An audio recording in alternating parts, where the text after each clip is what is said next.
आणि श्रीमद भागवतम लिहिल्यानंतर त्यांना एक तृप्ती मिळाली आणि त्यांनी त्यांच्या लेखणीला विराम दिला. पण श्रीमद भागवत जे आहे ते दशलक्षणात्मक पुराण. अत्र सर्गो विसर्गश्च स्थानम पोषणम उतयः. म्हणजे 17 पुराणांची रचना केली तरी ते त्यांच्या मनात संतोष नव्हता. हो, काहीतरी उणीव जाणवत होती त्यांना. हा. आणि प्रश्न काय होता, उणीव जर कळाली असती तर काहीतरी उपाय करता आला असता. तर भगवंताच्या चरित्रात त्यांनी भक्तीचा उल्लेख कसा केलेला आहे की त्यावेळेस त्या काळात भक्तीचा ऱ्हास पावलेला होता, की तिची उत्पत्ती कुठे झाली, हो, पुन्हा ती कुठं आली हो. आणि नंतर तिचं वर्धन कसं झालं, त्याच्याबद्दल थोडं श्रोत्यांना तुम्ही सांगू शकता का? भागवत असेल किंवा अन्य काही ग्रंथ असतील त्यामध्ये कथेचे दोन कारण असतात. एक कारण असतं इतिहास आणि एक कारण असतं एखादा विषय समजून सांगण्यासाठी वापरलेला द्रष्टा.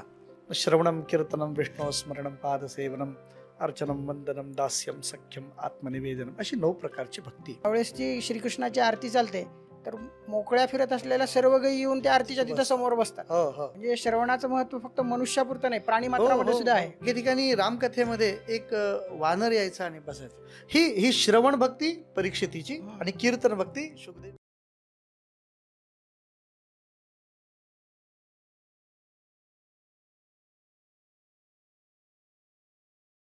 नमस्कार श्रोते हो, नमस्ते पंडितजी मध्ये आपले स्वागत आहे. हा आपला दुसरा पॉडकास्ट आहे. मी तुमचा होस्ट श्रीधर पद्माकर अघोर आपले सहर्ष स्वागत करत आहे. आज आपण एक अशा महान ग्रंथातील एका विषयावर आपण चर्चा करणार आहोत जो केवळ भक्तीबद्दल बोलत नाही तर तो स्वतः भक्तीचा मूर्तिमंत स्वरूप आहे. आज आपण चर्चा करणार आहोत श्रीमद भागवतम या ग्रंथावर. याला वैदिक वृक्षाचे पक्व फळ असे म्हटले जाते, कारण हा ग्रंथ ज्ञानाच्या पलीकडे जाऊन शुद्ध दिव्य प्रेमाचा म्हणजेच भक्तीचा थेट अनुभव करून देतो. आणि या दिव्य ग्रंथाच्या महासागरातून ज्ञानाचे मोती वेचण्यासाठी आज आपल्यासोबत एक अत्यंत विशेष अतिथी आहेत, ज्यांनी आपले संपूर्ण जीवन या ज्ञानसेवेसाठी समर्पित केले आहे. आपले आजचे पाहुणे म्हणजे श्री हरिभक्तपरायण अमोल महाराज नळेगावकर हे आपल्यासोबत आहेत. त्यांनी प्राथमिक शिक्षण हे नळेगावच्या शाळेतून घेतले. नंतर ते नांदेड येथे गुरुकुलात त्यांनी वेदाध्ययन, कर्मकांडाचं अध्ययन आणि विशेष म्हणजे त्यांनी श्रीमद भागवतम याचा सखोल अभ्यास केलेला आहे. आणि त्यांनी श्री सुदर्शन काव्य महाकाव्य हे सुद्धा ह्याची रचना त्यांनी केलेली आहे स्वतः. गेल्या 20 वर्षापासून ते श्रीमद भागवतम ही कथा करतात, त्याचं अध्ययन चिंतन करतात. आणि अन्य अशा ज्या कथा आहेत, श्रीराम कथा म्हणजे देवी भागवत म्हणा, शिवमहापुराण म्हणा, अन्य संतांच्या कथा म्हणा, आणि विशेष म्हणजे वैदिक धर्माचे ते तर ज्ञानी आहेतच, त्याचप्रमाणे जो आपला पारंपरिक वारकरी संप्रदाय आहे त्या वारकरी संप्रदायाची कीर्तन परंपरा ही सुद्धा त्यांनी जोपासली आहे. तर मी आज नमस्ते पंडितजीच्या या श्रीमद भागवतम मधली महाराज नमस्ते पंडितजीच्या या पॉडकास्टमध्ये आपलं सहर्ष स्वागत आहे. आज आपण महाराजांकडून श्रीमद भागवतातील भक्तीचे विविध प्रकार जाणून घेणार आहोत. जसे की नवविधा भक्ती आहे आणि श्री भक्त प्रल्हाद, ध्रुव, सुदामा आणि अर्थातच वृंदावनाच्या गोपी यांच्यासारख्या महान भक्तांच्या कथांमधून प्रकट होणारे भक्तीचे वेगवेगळे रस काय आहेत हे आपण आज समजून घेणार आहोत. तर या भक्तीच्या रसाचा हा अद्भुत महासागर अनुभवण्यासाठी आमच्यासोबत सामील व्हा. महाराज आपलं स्वागत आहे. धन्यवाद आम्हाला वेळ दिल्याबद्दल. आणि या पॉडकास्टमध्ये तुम्ही आम्हाला ह्या भक्तीच्या रसामध्ये जो घेऊन जाताल त्याबद्दल अधिकाधिक आमच्या श्रोत्यांना त्याबद्दल माहिती मिळावी अशीच आम्ही आशा करतो. तर आता आपण चर्चा करू की श्रीमद भागवतम भक्तीचा मूळ ग्रंथ. महाराज, सुरुवातीला मला तुम्हाला एक असा प्रश्न विचारावा वाटतो की श्रीमद भागवतम याला महापुराण किंवा वैदिक ज्ञानाचे पक्व फळ असे का म्हटले जाते? एक आध्यात्मिक ग्रंथ म्हणून आणि विशेषतः भक्तीच्या संदर्भात याचे एक अद्वितीय स्थान असे आहे की भक्तीसाठी जर कोणाला तुम्ही काही विचारताल तर सर्व पुराणांचे सार ह्याच्यात आहे म्हणे. आणि व्यासांना सुद्धा एवढे पुराण त्यांनी लेखन केले, पण त्यांना समाधान मिळालं नाही. आणि श्रीमद भागवतम लिहिल्यानंतर त्यांना एक तृप्ती मिळाली आणि त्यांनी त्यांच्या लेखणीला विराम दिला. तर एवढे काय ह्याच्यात भक्तीचे महत्त्व आहे हे आम्हाला तुमच्याकडून जाणून घ्यायचे. मी पहिल्यांदा आपल्याला धन्यवाद देतो आणि आपले जे श्रोते आहेत त्यांना पण एकदा मी धन्यवाद देईन. विशेष आनंद याचा आहे की तुम्ही जो विषय घेतलेला आहे खूप छान आहे, मला खूप आवडला. कारण भागवत हा एक अलौकिक ग्रंथ आहे, प्रासादिक ग्रंथ आहे. मुळामध्ये आपल्याकडे दोन पद्धती आहेत, एक पुराण आणि एक महापुराण. तर श्रीमद भागवत हे महापुराण आहे. प्रायः पुराणाची पंचलक्षणं सांगितलेली आहेत, पण श्रीमद भागवत जे आहे ते दशलक्षणात्मक पुराण आहे. अत्र सर्गो विसर्गश्च स्थानम पोषणम उतयः मन्वंतरेशानुकथा निरोधो मुक्ती आश्रयः, असं 10 लक्षणं सांगितलेली आहेत. आणि हे 10 लक्षणात्मक असल्या कारणाने याला महापुराण अशी संज्ञा आहे. हा झाला त्या साहित्य पद्धतीचा विचार. आणखी एक अशी गोष्ट आहे, मगाशी तुम्ही म्हटलात की वेदव्यास महर्षींना असंतोष आला, ते खिन्न झाले, दुःखी झाले. वस्तुतः एक हिमालयाच्या उच्च शिखरावर राहणारा की महाभारतासारखं ग्रंथ ज्यांनी निर्माण केलेला आहे, 17 पुराणाची निर्मिती केलेली आहे, त्यांच्याबद्दल असं म्हणतात नमोस्तुते व्यास विशाल बुद्धी आहेत. त्यांना संतोष होण्याच्याऐवजी असंतोष व्हावा अशी काय स्थिती असं भागवतामध्येच त्याचं कारण त्यांनी असं लिहिलं आहे की एक दिवस ते आपल्या आश्रमामध्ये बसून सकाळची संध्या करत असताना सूर्यमंडल असं वर उदित होत आहे असं पाहिलं आणि थोडं विचारामध्ये ते गुंतले. आणि त्यांच्या असं लक्षात आलं की भविष्यामध्ये येणारे जे लोक आहेत यांची जी बुद्धी आहे, यांची जी आयुष्य आहे, ह्याची उणीव होत जाणार आहे. पूर्वी असं होतं की आयुष्य भरपूर होतं. आपण असं मानतो की द्वापारयुगामध्ये 1000 वर्षाचं आयुष्य होतं, अधिक आयुष्य. त्रेतायुगामध्ये 10,000 होतं, कृतयुगामध्ये 1,00,000 वर्षाचं होतं, कलियुगामध्ये आयुष्य कमी आहे. आणि मग तेवढ्या काळामध्ये परमार्थ साध्य करणं थोडं कठीण आहे. हे बघितल्यानंतर वेदव्यास महर्षींनी वेदाचे 4 विभाग केले, महाभारतासारखा ग्रंथ तयार केला. पण समस्या अशी झाली, कसं आहे, स्वयंपाक तयार आहे पण खाणारा नसेल तर काय करणार. आणि प्रश्न उभा राहिला, तो इथं उभा राहिला की लोकांना ह्याची आवड कशी लागेल. अगदी आजारी पडलेलं एखादं बालक असतं, त्याला गोळी पाहिजे असते, त्याला खाणे गरजेचं असतं, पण तो खात नाही. पण त्याला खाण्यासाठी काय केलं पाहिजे, तर त्याला त्याच्याबद्दल आवड झाली पाहिजे. पण जसं आई सांगते, हे बघ तू एक गोळी खा, मी तुला एक चॉकलेट देते, हे चॉकलेटचं आमिष त्याला दाखवलं पाहिजे आणि मग त्यांनी ती गोळी खाल्ल्यानंतर त्याचं आरोग्य सुधारणार. तसं वेदव्यास महर्षीने विचार केला की या लोकांना आवड उत्पन्न झाली पाहिजे, मग काय करावं. आणि ते तिथं निश्चय करू शकले नाही. वसुधा व्यापक बुद्धी आहे त्यांची, पण त्यांना निश्चय करता आला नाही, म्हणून ते दुःखी झाले. आणि एवढे त्यांनी म्हणजे 17 पुराणांची रचना केली तरी ते त्यांच्या मनात संतोष नव्हता. हो, काहीतरी उणीव जाणवत होती त्यांना. हां. आणि प्रश्न काय होता, उणीव जर कळाली असती तर काहीतरी उपाय करता आला असता. नेमकं कमी काय, कारण ज्ञान बघायला जावं तर सगळ्या प्रकारचं ते हे आहेच आहे. मी कमी कुठं पडतोय. मी एखादा विद्यार्थी अभ्यास तर भरपूर करतो, पण परीक्षेमध्ये मार्क कमी आल्यानंतर तो दुःखी, अरे हे काय व्हायला, काय कळायला मार्ग होत नाही. मग ते दुःखी झाले. काय करावं, काय. बरं, अशा स्थितीमध्ये आहेत ते हिमालयाच्या उच्च शिखरावर. आज सुद्धा बद्रीनाथपासून काही किलोमीटरवर त्यांचं ठिकाण आहे. कोण येणार तिथं. आणि अशा दुःखीमध्ये असताना तिथं योगायोगाने नारद महर्षींचं आगमन होतं. आणि मग नारदांनी त्यांचं ते दुःख पाहिलं. पाराशर्य महाभाग, हे महाभाग पाराश, तुम्ही काही दुःखी दिसतात, काय झाले काय तुम्हाला.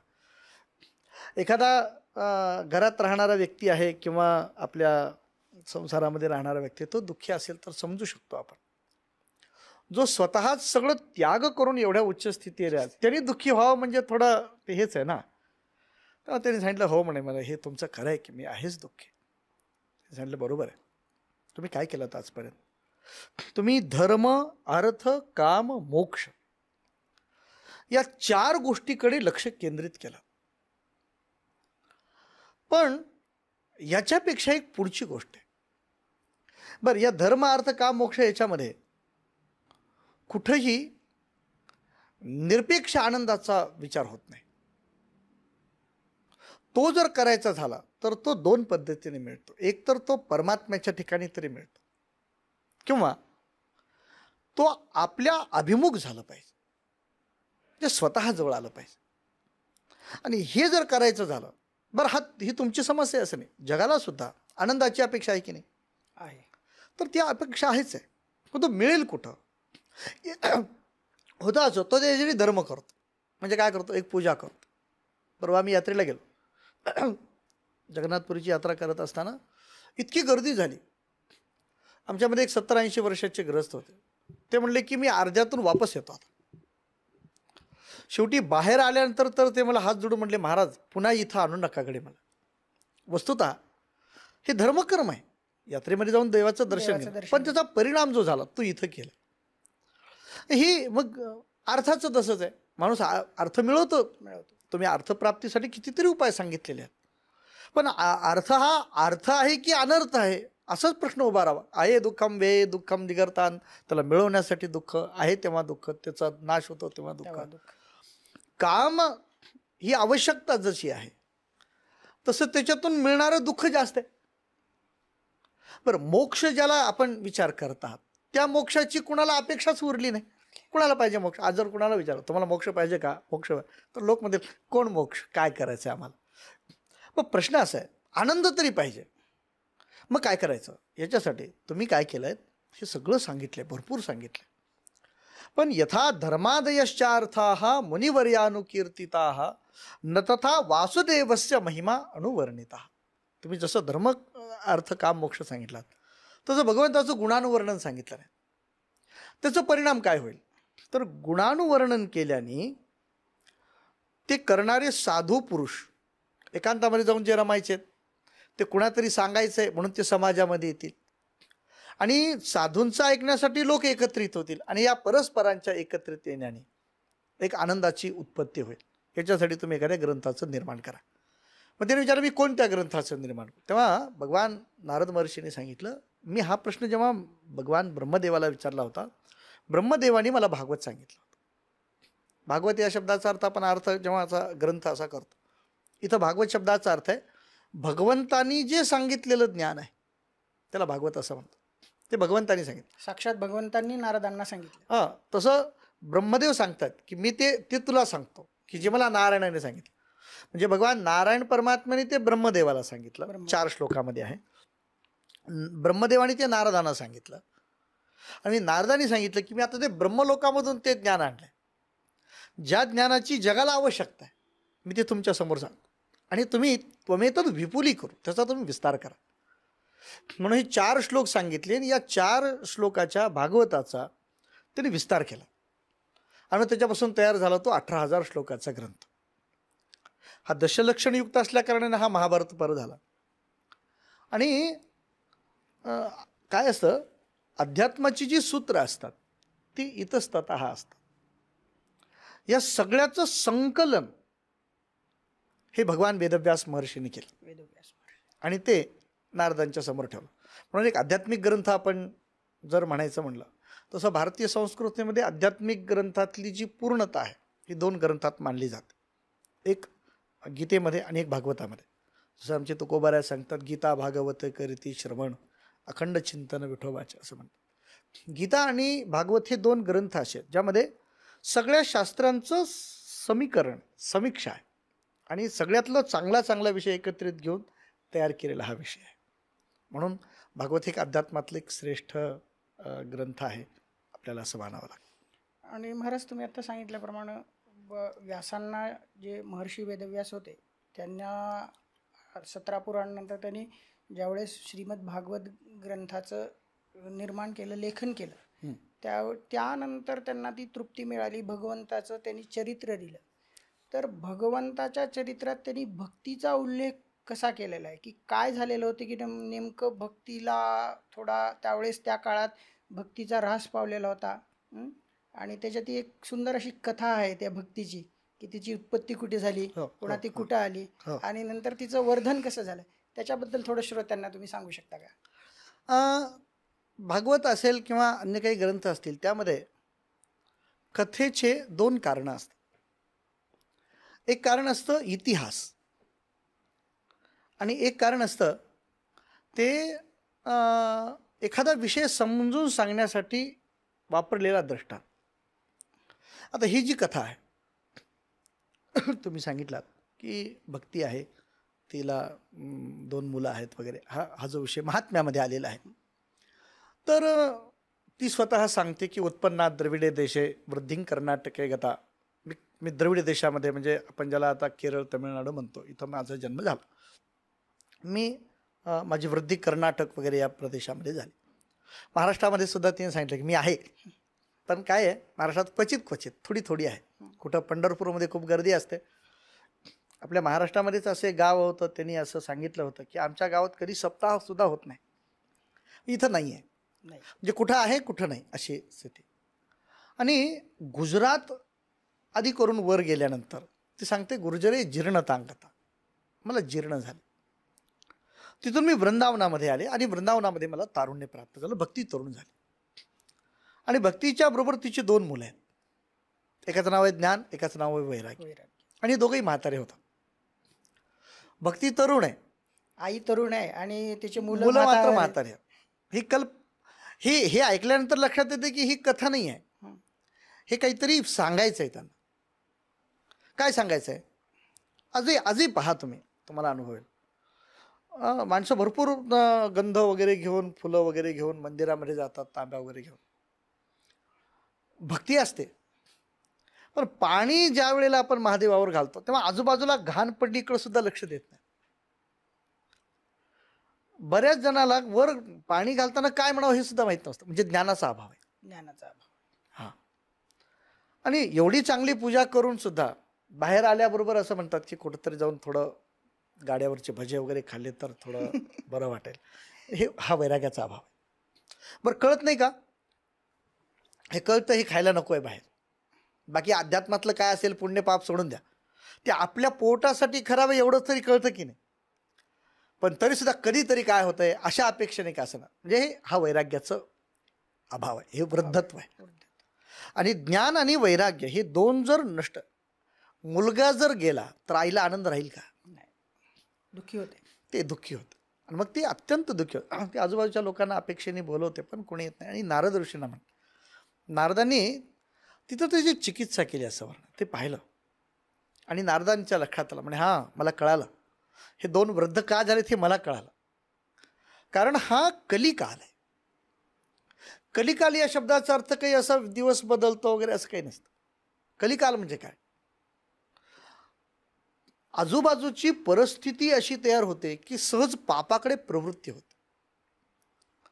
कृतयुगामध्ये एखादा कोणीतरी पाप करताना दिसतो. अख्ख्या 8,60,000 वर्षामध्ये एकच रावण जन्माला येतो, दुसरा कोणी येत नाही. 8,00,000 वर्षात, एवढ्या वर्षामध्ये फक्त एकच रावण येतो. 4 मग हे ज्यावेळेस आपण पाहतो तेच आपण जेव्हा कलियुगामध्ये पाहतो. आता जर इथं बघायचं म्हटलं तर किती रावण मिळतील? असंख्य. हां, गणना करता येणार नाही आपल्याला. किती कंस असतील आजूबाजू.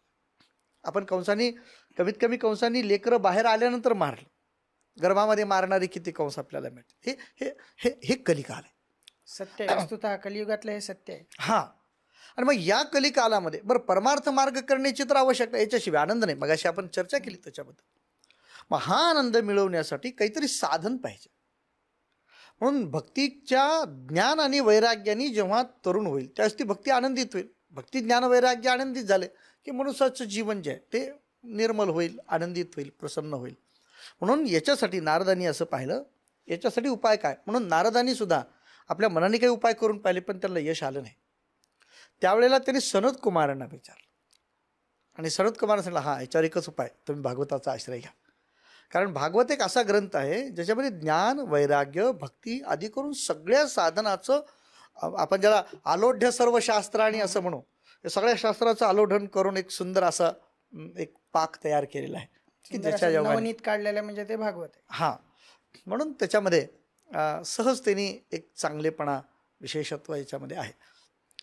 महाराज, श्रीमद भागवतम हे रसशास्त्र आपण त्याला मानतो. हो.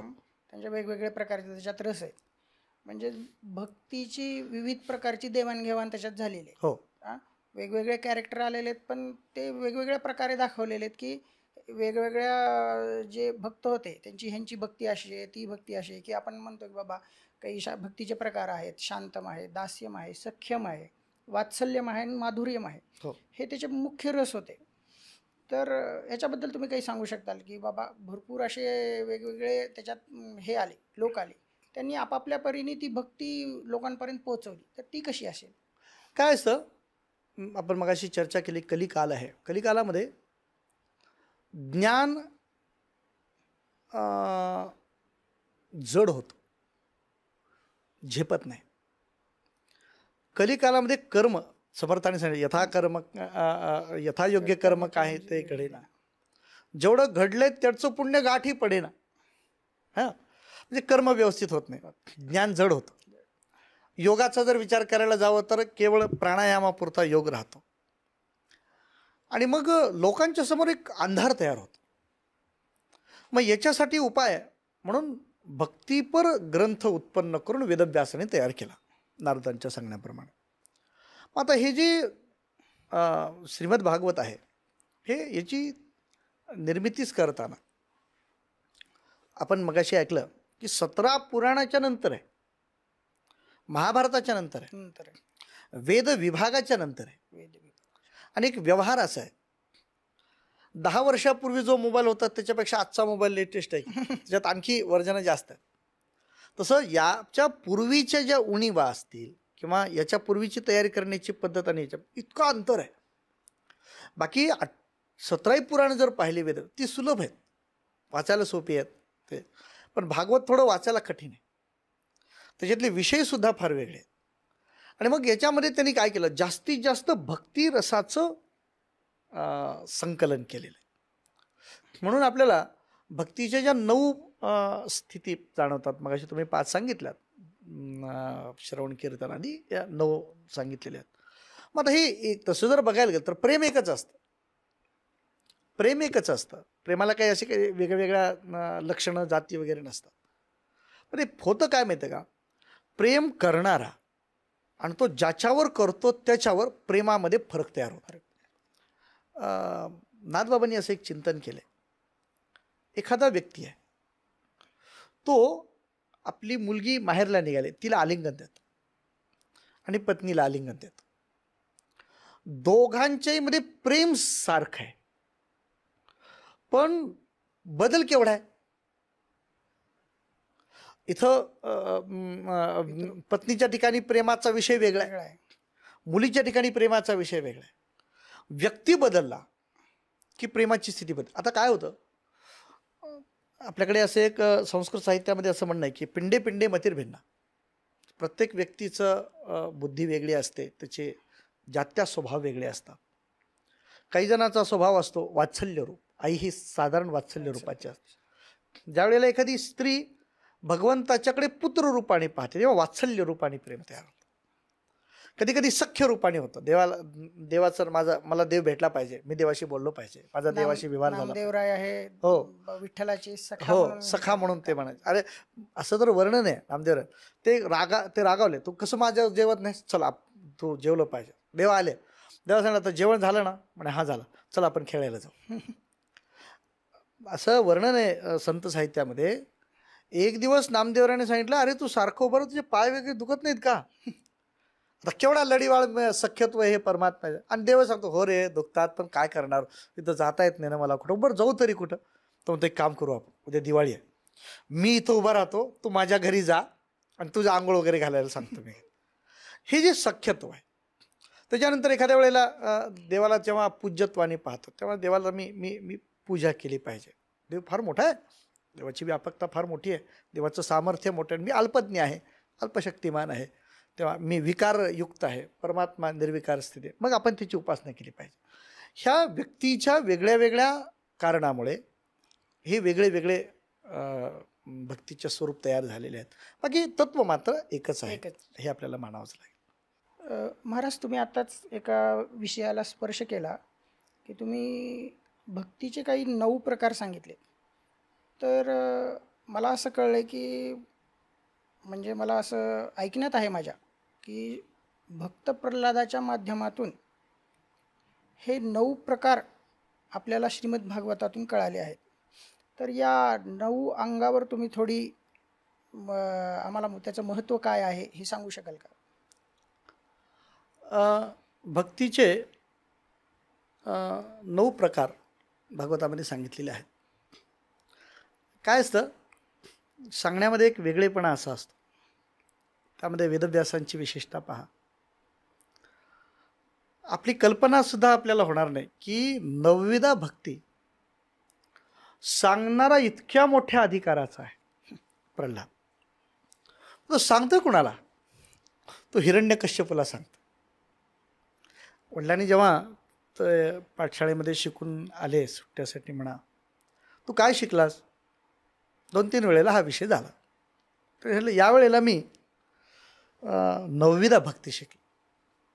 श्रवणम कीर्तनम विष्णू स्मरणम पादसेवनम अर्चनम वंदनम दास्यम सख्यम आत्मनिवेदनम, अशी 9 प्रकारची भक्ती मी शिकलो असं सांगतो. की ह्याच्यातली जी 9 विधा आहेत त्याच्यामध्ये 2 गोष्टी मी तुमच्या प्रश्नासाठी हे करतो. एक सुलभत्व आणि एक कठीणत्व. श्रवण आणि कीर्तन हे सुलभ आहेत. ऐकणं सुलभ आहे ना. ऐकण्यासाठी काय लागतं? तुम्हाला 2 कान तयार आहेत, ऐकू शकता, तुम्ही ऐकू शकता. भगवंताचे गुण ऐकण्यासाठी किंवा काही ऐकण्यासाठी काही फार कठीण नाही असे अधिकाराच्या दृष्टीनं जर बघा, चांगला अधिकार असेल तर चांगलंच आहे, पण कुणी ऐकू शकतो. ऐकण्याबद्दल कुणाला अडचण नाही, म्हणून ही सुलभ भक्ती. दुसरी गोष्ट आहे ऐकल्यानंतर कीर्तन. हे सुद्धा त्या मानाने सुलभ आहे. कसं? मी एखादी कथा सांगितली ते तुम्ही घरी जाऊन सांगू. आता माझ्या बऱ्याच वेळेला आमचा असा अनुभव येतो. कथेमध्ये एखादी स्त्री येते, कथा ऐकते. घरी गेल्यानंतर तिचं नातू विचारतो, आजी कुठे गेले होतेस? आजी म्हणते कथेला गेले होते. काय होतं तिथं? मग आजी सांगते, अरे काय सांगावं, तिथे एक बाळ होता, त्याचं नाव परीक्षित होतं. तो लहान असल्यापासून देवाचं भजन करायचा, मग त्याला शाप झाला वगैरे, असं एखादी कथा सांग. ती सुलभ आहे, फार कठीण आहे असातला विषय नाही. ही सुलभता कशासाठी आहे? सुलभता स्वीकार करण्यासाठी. याचे अधिकारी श्रवणाचे अधिकारी, ज्याला कान आहे तो श्रवणाचा अधिकारी आहे. सगळ्यांना आहे. म्हणजे भक्तीची सुलभता इथून सुरू होते की तुम्ही श्रवण करावं, मग कीर्तन. म्हणून प्राय सगळे मोठी पुरुष जे आहेत हे कथा वेगळ्या वेगळ्या सांगतात. अगदी आपल्याला विश्वास बसेल न बसेल, नामदेवरायांनी भागवताचे जशाला तसे वर्णनं केलेली त्यांची प्रकरण आहे. आता फक्त आता कसं आहे, 700 वर्षाचा काळ असल्या कारणे फक्त दशमस्कंदाचा पूर्वार्धच भेटतो त्यांचा. मग उत्तरार्ध लिहिला असेल की नाही? लिहिला. म्हणजे त्यांनी सुद्धा अभंगाच्या माध्यमातून भागवत समाजाच्या समोर ठेवलं. आणखी एक माझ्या हातामध्ये एक पुस्तक आलं, त्याच्यामध्ये जवळजवळ 1001 वेगळे वेगळे श्लोक, त्या श्लोकाला जशाला तसे तुकोबारायांचे अभंग का म्हणजे आहेच. तुम्ही अक्षरशः असं वरचं आणि खालचं सेम आहे असं म्हणा, इतका भाषांतर समज श्लोक आहे आपण ज्याला म्हणू, इतकं सुलभ. म्हणजे सगळ्यांपर्यंत पोहोचण्याचं साधन म्हणून श्रवण आहे. आणि श्रवणाने ज्याची भक्ती करायची त्याचं ज्ञान होतं, म्हणून श्रवण हे महत्त्वाचं. तुम्ही प्रल्हादाचं वर्णन केलात तसं प्रल्हाद हे फार मोठे अधिकारी आहे. मी तर असं म्हणेन, 9वीदा भक्ती एका माणसामध्ये जर बघायचं झालं तर प्रल्हाद बघा. भक्त प्रल्हादामध्ये पूर्ण 9 अंग त्याच्यात बघायला मिळतं. पण शास्त्रकारांनी असं केलं आहे, जे तत्वचिंतक लोकांनी, की एका एका भक्तीच्या अधिकारामध्ये एक एक व्यक्ती दाखवली. श्रवणामध्ये त्यांनी परीक्षिती दाखवली. परीक्षितीने कसं श्रवण केलं? काय आहे, 7व्या दिवशी माझा मृत्यू आहे हे माहीत असताना सुद्धा तो कसा ऐकतो बघ. 7 दिवसामध्ये तो जागचा हालत सुद्धा नाही. हे जे श्रवणाबद्दलची निष्ठा आहे, स्वतः शुकाचार्य सुद्धा सांगतात की तुझी निष्ठायुक्त रती आहे कथेमध्ये. त्याच्या कारणाने मला सांगायला तुला आनंद वाटतो. म्हणजे श्रवणाच्या बाबत. बाकी मग कीर्तनामध्ये नारद आदी आहेत वगैरे, हे सगळं आपल्याला हे आणि सगळं. त्यांना ती एक म्हणजे एखाद्याला तहानलेल्या माणसाला जशी हो. काय म्हणतात, कोणाला भूक लागली तर क्षुधा आहे, पिपासा आहे, की मला पाणी प्यायची तहान लागली, त्या प्रकारे त्यांना तो रस आणि ती मिळाला. भक्ती श्रवण करण्याची अशी पिपासा लागली होती की त्यांना मला ते रस अमृतपान करायचंय. आणि देवाधिकाला सुद्धा ते दुर्लभ होतं. हो. की तुम्ही जसं म्हणालात की श्रवण ही भक्तीचं तुम्ही उदाहरण दिलं, की आपण भरपूर वेळेस ऐकतो की एखादी गोशाळा आहे, हो. तर त्या ठिकाणी आपण भगवद्गीता म्हणा, श्रीकृष्णाचं चरित्र म्हणा, तर ते त्या ठिकाणचं वातावरण म्हणा, त्या गायींचा जो संचार आहे, त्या एका ठिकाणी मी असं बघितलं की ज्यावेळेस ती श्रीकृष्णाची आरती चालते तर मोकळ्या फिरत असलेल्या सर्व गायी येऊन त्या आरतीच्या तिथं समोर बसतात. हो हो म्हणजे श्रवणाचं महत्व फक्त मनुष्यापुरतं नाही, प्राणी हो मात्रामध्ये हो सुद्धा आहे. वा, खरंच आहे. ह्या गोष्टी एके ठिकाणी रामकथेमध्ये एक वानर यायचा आणि बसायचा, असं पण एक हे आहे. अशा आहेत जे श्रवणाच्या बद्दलची सुलभता आहे आणि त्याच्यावर परमात्म्याची आवड तयार होते. आणि महाराज तुम्ही आत्ताच नवविधा भक्तीबद्दल ते 9 भक्तीचे तुम्ही श्लोक सांगितला, त्यात सुरुवातीला श्रवण आणि कीर्तनाबद्दल तुम्ही थोडं सांगितलं, पण आता तुम्ही राजा परीक्षिताचा उल्लेख केला, तर मला असं वाटतं की श्रवण हे जे आहे श्रवणम, त्या श्रवणमला राजा परीक्षित आणि शुकदेव यांचं उदाहरण, आणि कीर्तनमसाठी जे भगवान गोस्वामी तुलसीदास आहेत, की त्यांनी रामांचं चरित्र साध्या सामान्य जनतेला कशा त्या अवधी भाषेमध्ये कळेल, त्या भाषेमध्ये जसं ज्ञानेश्वरांनी माऊलींनी आपल्या सर्व मराठीत हे करून जे उपनिषदाचं गीतेचं सार होतं ते आपल्या खालच्या म्हणजे एकदम सामान्य लोकांना ते कसं कळेल, ज्याला संस्कृतचं ज्ञान नाही, ज्याला काही गरज नाही, ज्ञानेश्वरीची एखादी ओळी तो आरामात समजून जाईल, त्या प्रकारे केलं. तसंच गोस्वामींनी जे रामचरित मानस जे केलेलं आहे, तर हे 2 ज्या भक्ती आहेत, ह्या त्या 2 व्यक्तीशी कशा जोडतील, मला त्याचं महत्त्व एकदम सांगू शकता का तुम्ही? हां, भागवतात असं वर्णन, महात्म्यामध्ये किंवा भागवतामध्ये पण असं थोड्या अंशाने आलेलं आहे की जन्म झाल्याबरोबर शुकाचार्य वनामध्ये निघून गेले आणि एका गुहेमध्ये जाऊन बसले. जन्म झाल्या हां, ते 12 वर्ष गर्भात राहिले असं वर्णन. मग जन्म झाल्याबरोबर ते निघून गेले. त्याची पण खूप मोठी आख्यायिका आहे. ते बाहेरच यायला तयार नव्हते. शेवटी भगवंताला बोलवलं वेदव्यासाने, आणि मग भगवंत आल्यानंतर भगवंत सांगितलं या बाहेर, तुम्हाला माझी माया काही करणार नाही. मग ते बाहेर आले आणि पाहिलं तर देवच नाही, ते तिथून पळून गेले. मग ते एका गुहेमध्ये जाऊन बसले, ब्रह्मचिंतनामध्ये बसले. त्यावेळेला वेदव्यासाने काय केलं, आपल्या विद्यार्थ्यांना भागवतातले काही श्लोक विचारले, शिकवले, आणि त्यांना जाऊन सांगितलं की तुम्ही त्यांच्याजवळ म्हणा. आणि मग ते श्लोक त्या गुहेच्या जवळ जाऊन विद्यार्थ्यांनी गायला सुरुवात केली. बरहा पीडम नटवर वपुः कर्णयो कर्णिकारम बिभ्रद्वास कनक कपिशम वैजयंती. ह्याच्यामध्ये भगवंताच्या सुंदर स्वरूपाचं वर्णन केलेलं आहे. आणि काय झालं, बरहा पीडम हा शब्द ऐकल्याबरोबर, बरह म्हणजे पंख, अपीड म्हणजे मुकुट, म्हणजे ज्याच्या मुकुटावर मोराचं पंख आहे, हा शब्द ऐकल्याबरोबर का जसं आपल्याला एखादी शब्द ऐकलं की आपल्याला त्याचं स्मरण होतं, तर शुकाचार्यांना भगवंताचं स्मरण झालं आणि ते तिथून बाहेर आले. मला कोणी शिकवलं हे? आमच्या गुरुजीने. मग चला म्हणजे मला शिकायचं. मग ते आले वडिलांच्याकडे आणि त्यांनी मला हे शिकवा. अरे म्हटलं ह्याच्यासाठीच तुला जन्म घातला होता, पण तू लगेच निघून गेला, त्याला मी तरी काय करणार, चल शिकवतो.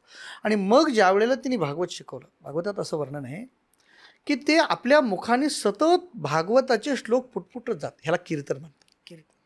म्हणजे आज एक परीक्षिती आला म्हणून त्याच्यासमोर सांगितल्याचा इतिहास तयार झाला. एरवी त्यांचं भागवत बंद नाही आहे, ते कायम आपल्या मुखामध्ये भागवताचं पठण करत चाललेले आहेत. हे झालं. हे जसं भागवताबद्दल आहे, तसं उत्तरेमध्ये तुलसीदासांनी तसं आपल्या भारतामध्ये जितके प्रांत आहेत त्या प्रत्येक प्रांतामध्ये रामायण आहेत, प्रत्येक प्रांतामध्ये भगवंताच्या कथा त्या वैष्णवांनी लिहिलेल्या आहेत. मग तुलसीदासांचं विशेषत्व असं आहे, त्यांनी काशीमध्ये राहून, अयोध्येमध्ये राहून काही वर्ष कथा केली. त्यांच्या चरित्रात असं वर्णन आहे की ते 12 वर्ष एके ठिकाणी कथा करत होते. 12 वर्ष एकच हां, ठिकाणी कथा. एकाच ठिकाणी दररोज कथा चालायची त्यांची. आणि 12 वर्षानंतर काय झालं की दिवशी दुपारचं जेवण झाल्यानंतर हात धुवायला तर त्याच्यावर एक भूत भेटलं. तर म्हटलं, अरे तू कोण आहेस? म्हटलं, मी तुझ्यावर प्रसन्न आलोय बा. 12 वर्षापासून दररोज दुपारी हात धुवायला तू इथं येतोस, त्याच्यामुळे हे झाड जगलं, त्याच्यामुळे माझं घर चांगलं राहिलं, मी तुझ्यावर प्रसन्न झालोय, माग काय पाहिजे? ते म्हटलं, मला काही पाहिजे नाही, मला रामदर्शन. म्हणजे त्याचं नाव सुद्धा घेऊ नकोस, दुसरं काही माग. तो म्हटलं, मग दुसरं काही मला पाहिजेच नाही, मी एक काम करू शकतो. म्हणजे काय? तू जे म्हणतोयस त्याचं मी दर्शन करू देऊ शकत नाही, पण त्याला दाखवणाऱ्याचं तुला निर्देश करू शकतो. म्हणजे कोण आहे? तुझी कथा ऐकायला जी सगळी माणसं येतात त्याच्यामध्ये एक वृद्ध येऊन बसतो. तो दुसरा तिसरा कोणी नाही म्हणे, तो हनुमान आहे. आणि मग त्यांनी ते आतुरतेने वाट बघायला उद्याची कथा कधी सुरू. मग त्यांनी ज्यावेळी हनुमंतरायला पाहिलं, सगळी कथा झालं, पाय धरले आणि हनुमंतराय म्हणले, ठीक आहे म्हणे, तुला दर्शन करून देतो. म्हणजे सांगायचं काय, 12 वर्षापर्यंत एके ठिकाणी बसून रामकथा, एका मंदिरामध्ये म्हणा, एका ठिकाणी. आणि मग ही कथा त्यांनी मी करतोय तर पुढच्यांना सुद्धा करता आली पाहिजे म्हणून त्यांनी त्याचं संकलन दोहा चौपाईच्या रूपाने अवध भाषेमध्ये केलं. आणि मग त्याच्या कारणाने ती कथा कायम आज सुद्धा त्याचे पूर्ण जगामध्ये त्याचं गायन केलं जातं. जसं भागवताचं कथा होतात तशा त्याच्या कथा होतात. म्हणजे 12 वर्ष त्यांनी कीर्तन भक्तीची उपासना केली. ते कीर्तन सर्वांपर्यंत पोहोचवलं आणि त्यामुळे त्यांना भगवंताची प्राप्ती सुद्धा झाली. हो, आणि तो मार्ग त्याच्यामुळे मिळाला. ही श्रवण भक्ती परीक्षितीची आणि कीर्तन भक्ती सुखदेव किंवा तुम्ही जसं तुलस्वामी असंख्य भक्तांना सुद्धा हे सगळ्यांनीच ह्या भक्तीचा हे केलेलं आहे. हो, वेगवेगळ्या प्रकारे त्यांनी देवाची भक्ती केलेली 9 प्रकारे. बरोबर. तर महाराज हे नवविधा भक्ती तुम्ही सांगितली, तर मला अजून एक असा प्रश्न आहे की तुम्ही नामदेवरावाचं आणि भगवंताचं सख्य सांगितलं, तर त्या भक्तीच्या शेवटी सख्यम आत्मनिवेदन, म्हणजे आत्मनिवेदन म्हणजे पूर्ण समर्पण करणे.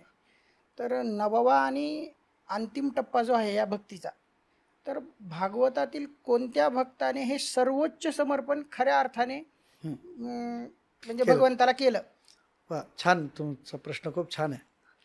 असं आहे, भक्तिशास्त्रामध्ये 2 पद्धती मानलेल्या आहेत. एक असं आहे, आपण मगाशी पाहिलं, एक श्रवण एवढं एकच साधन केलं आणि परीक्षिती मुक्त झाली. कीर्तन एकच साधन केलं, शुकदेवांनी आनंद मिळवला.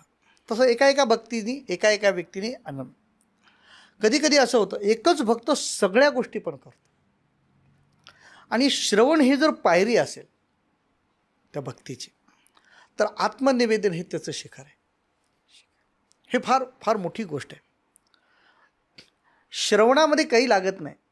आमच्या कथेमध्ये ऐकायला येणारे लोक शेवटच्या दिवशी कोणी 10 रुपये देतात, कोणी 100 रुपये देतात, कोणी नुसतं पाया पडतात. काय लागायचं त्याला? पण आत्मनिवेदन म्हणजे काय? आत्मस्वरूपाचं परमात्म्याच्या समोर समर्पण करणे हे फार कठीण आहे. हे फार कमी लोकांमध्ये दिसून येतं. मग ह्याच्यामध्ये जे अनेक भक्त सांगितलेले आहेत त्याच्यामध्ये तुम्ही रामायणाचा बद्दल म्हणलात म्हणून मी रामायणाचं फक्त स्मरण तुम्हाला सांगतो. शबरी ही आत्मनिवेदन करते. आपले पाहिन पूजन टेकीन माथा, इथेच स्वर्ग मज इथेच लाभेल रेपना जीवना, असं ती म्हणते. तिने परमात्म्याच्या असं वर्णन आहे की पूजा केल्यानंतर देवाचे पाय धरले, नमस्कार केला आणि तिथंच तिने आपला देह सोडला, ठेवला. हे आत्मनिवेदन. आणि भागवताच्या दृष्टीने जर बघायला गेलं तसे तर अनेक भक्त आहेत, पण त्यामध्ये बलिराजा जो आहे विशेष म्हणजे तो असुराच्या कुळातला आहे.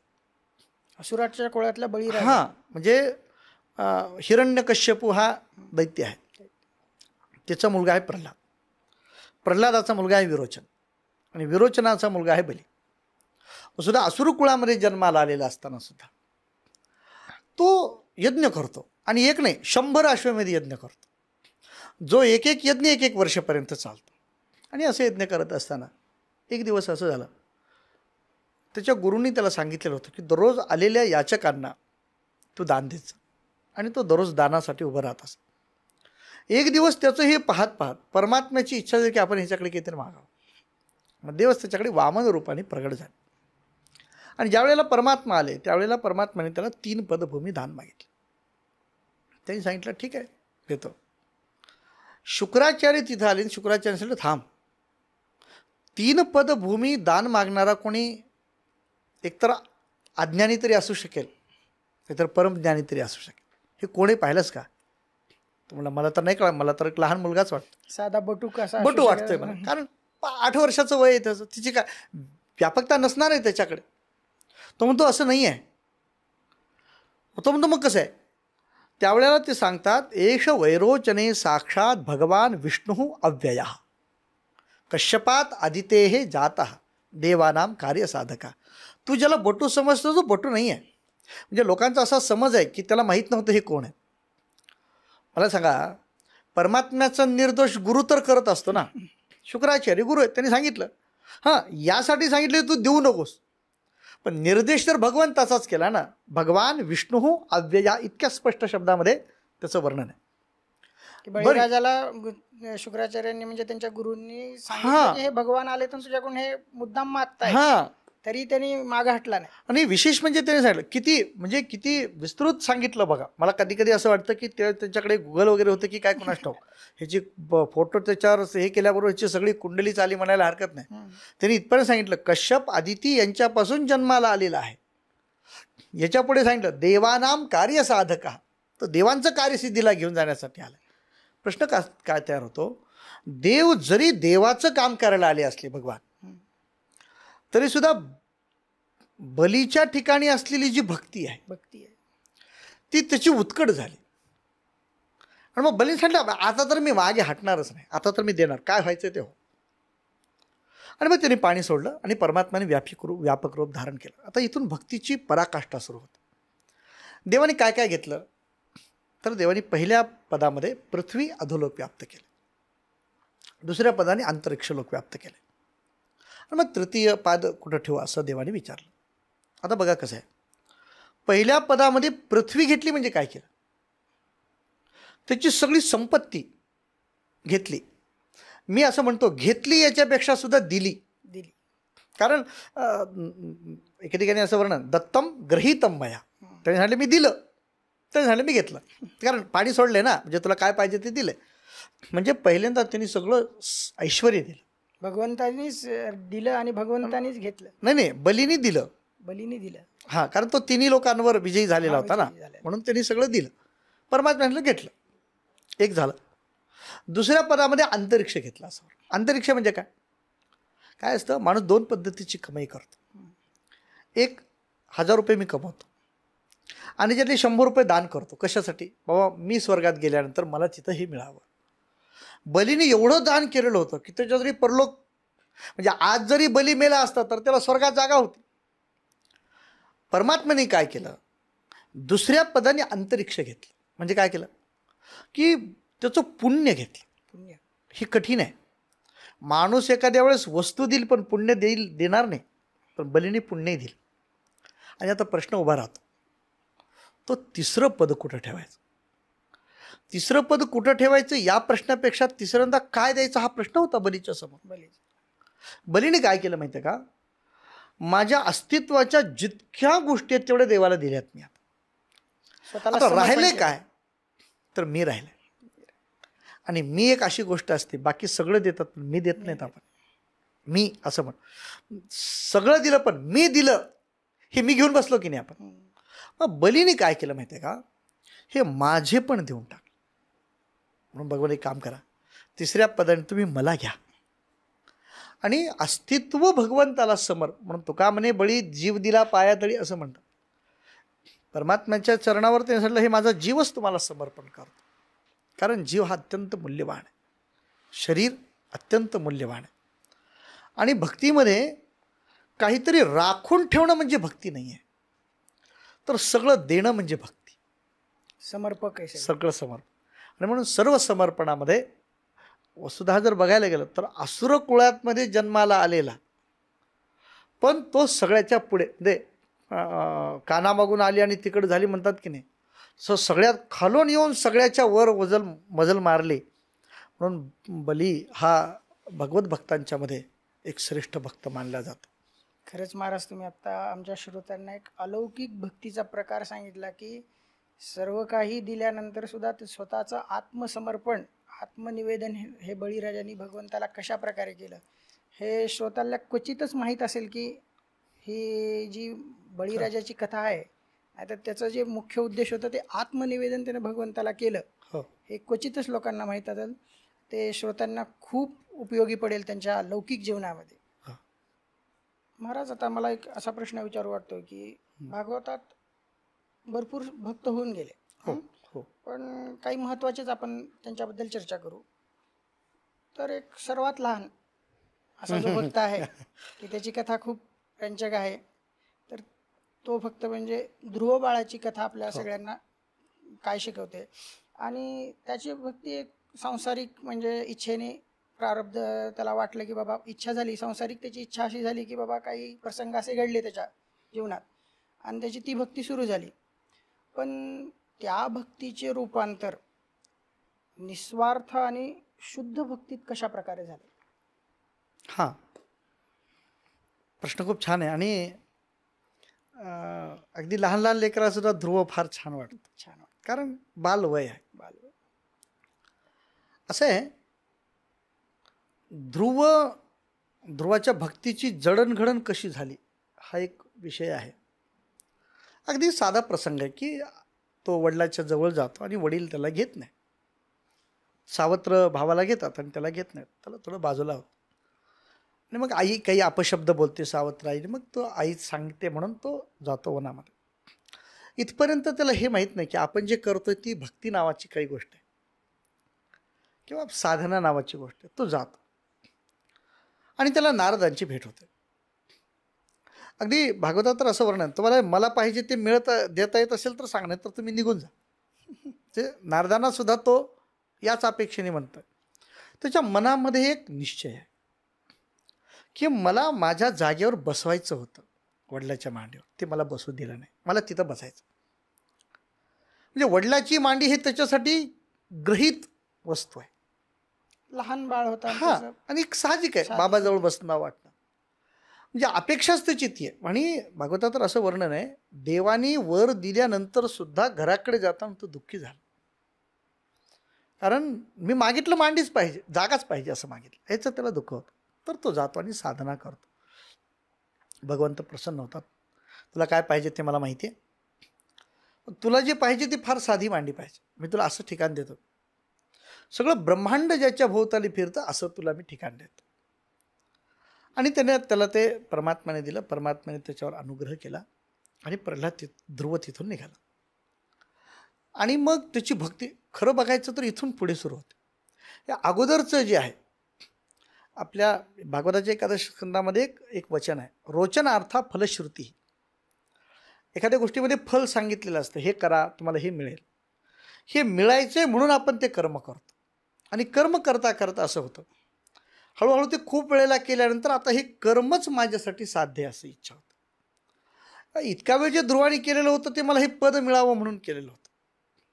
पण ज्या वेळेला त्यांनी परमात्म्याला पाहिलं आणि त्याला वारंवार परमात्मा आठवायला लागला, त्याची गणना भगवत भक्तामध्ये झाली. कितीपर्यंत की सगळं ब्रह्मांड त्याच्याकडे पाहत.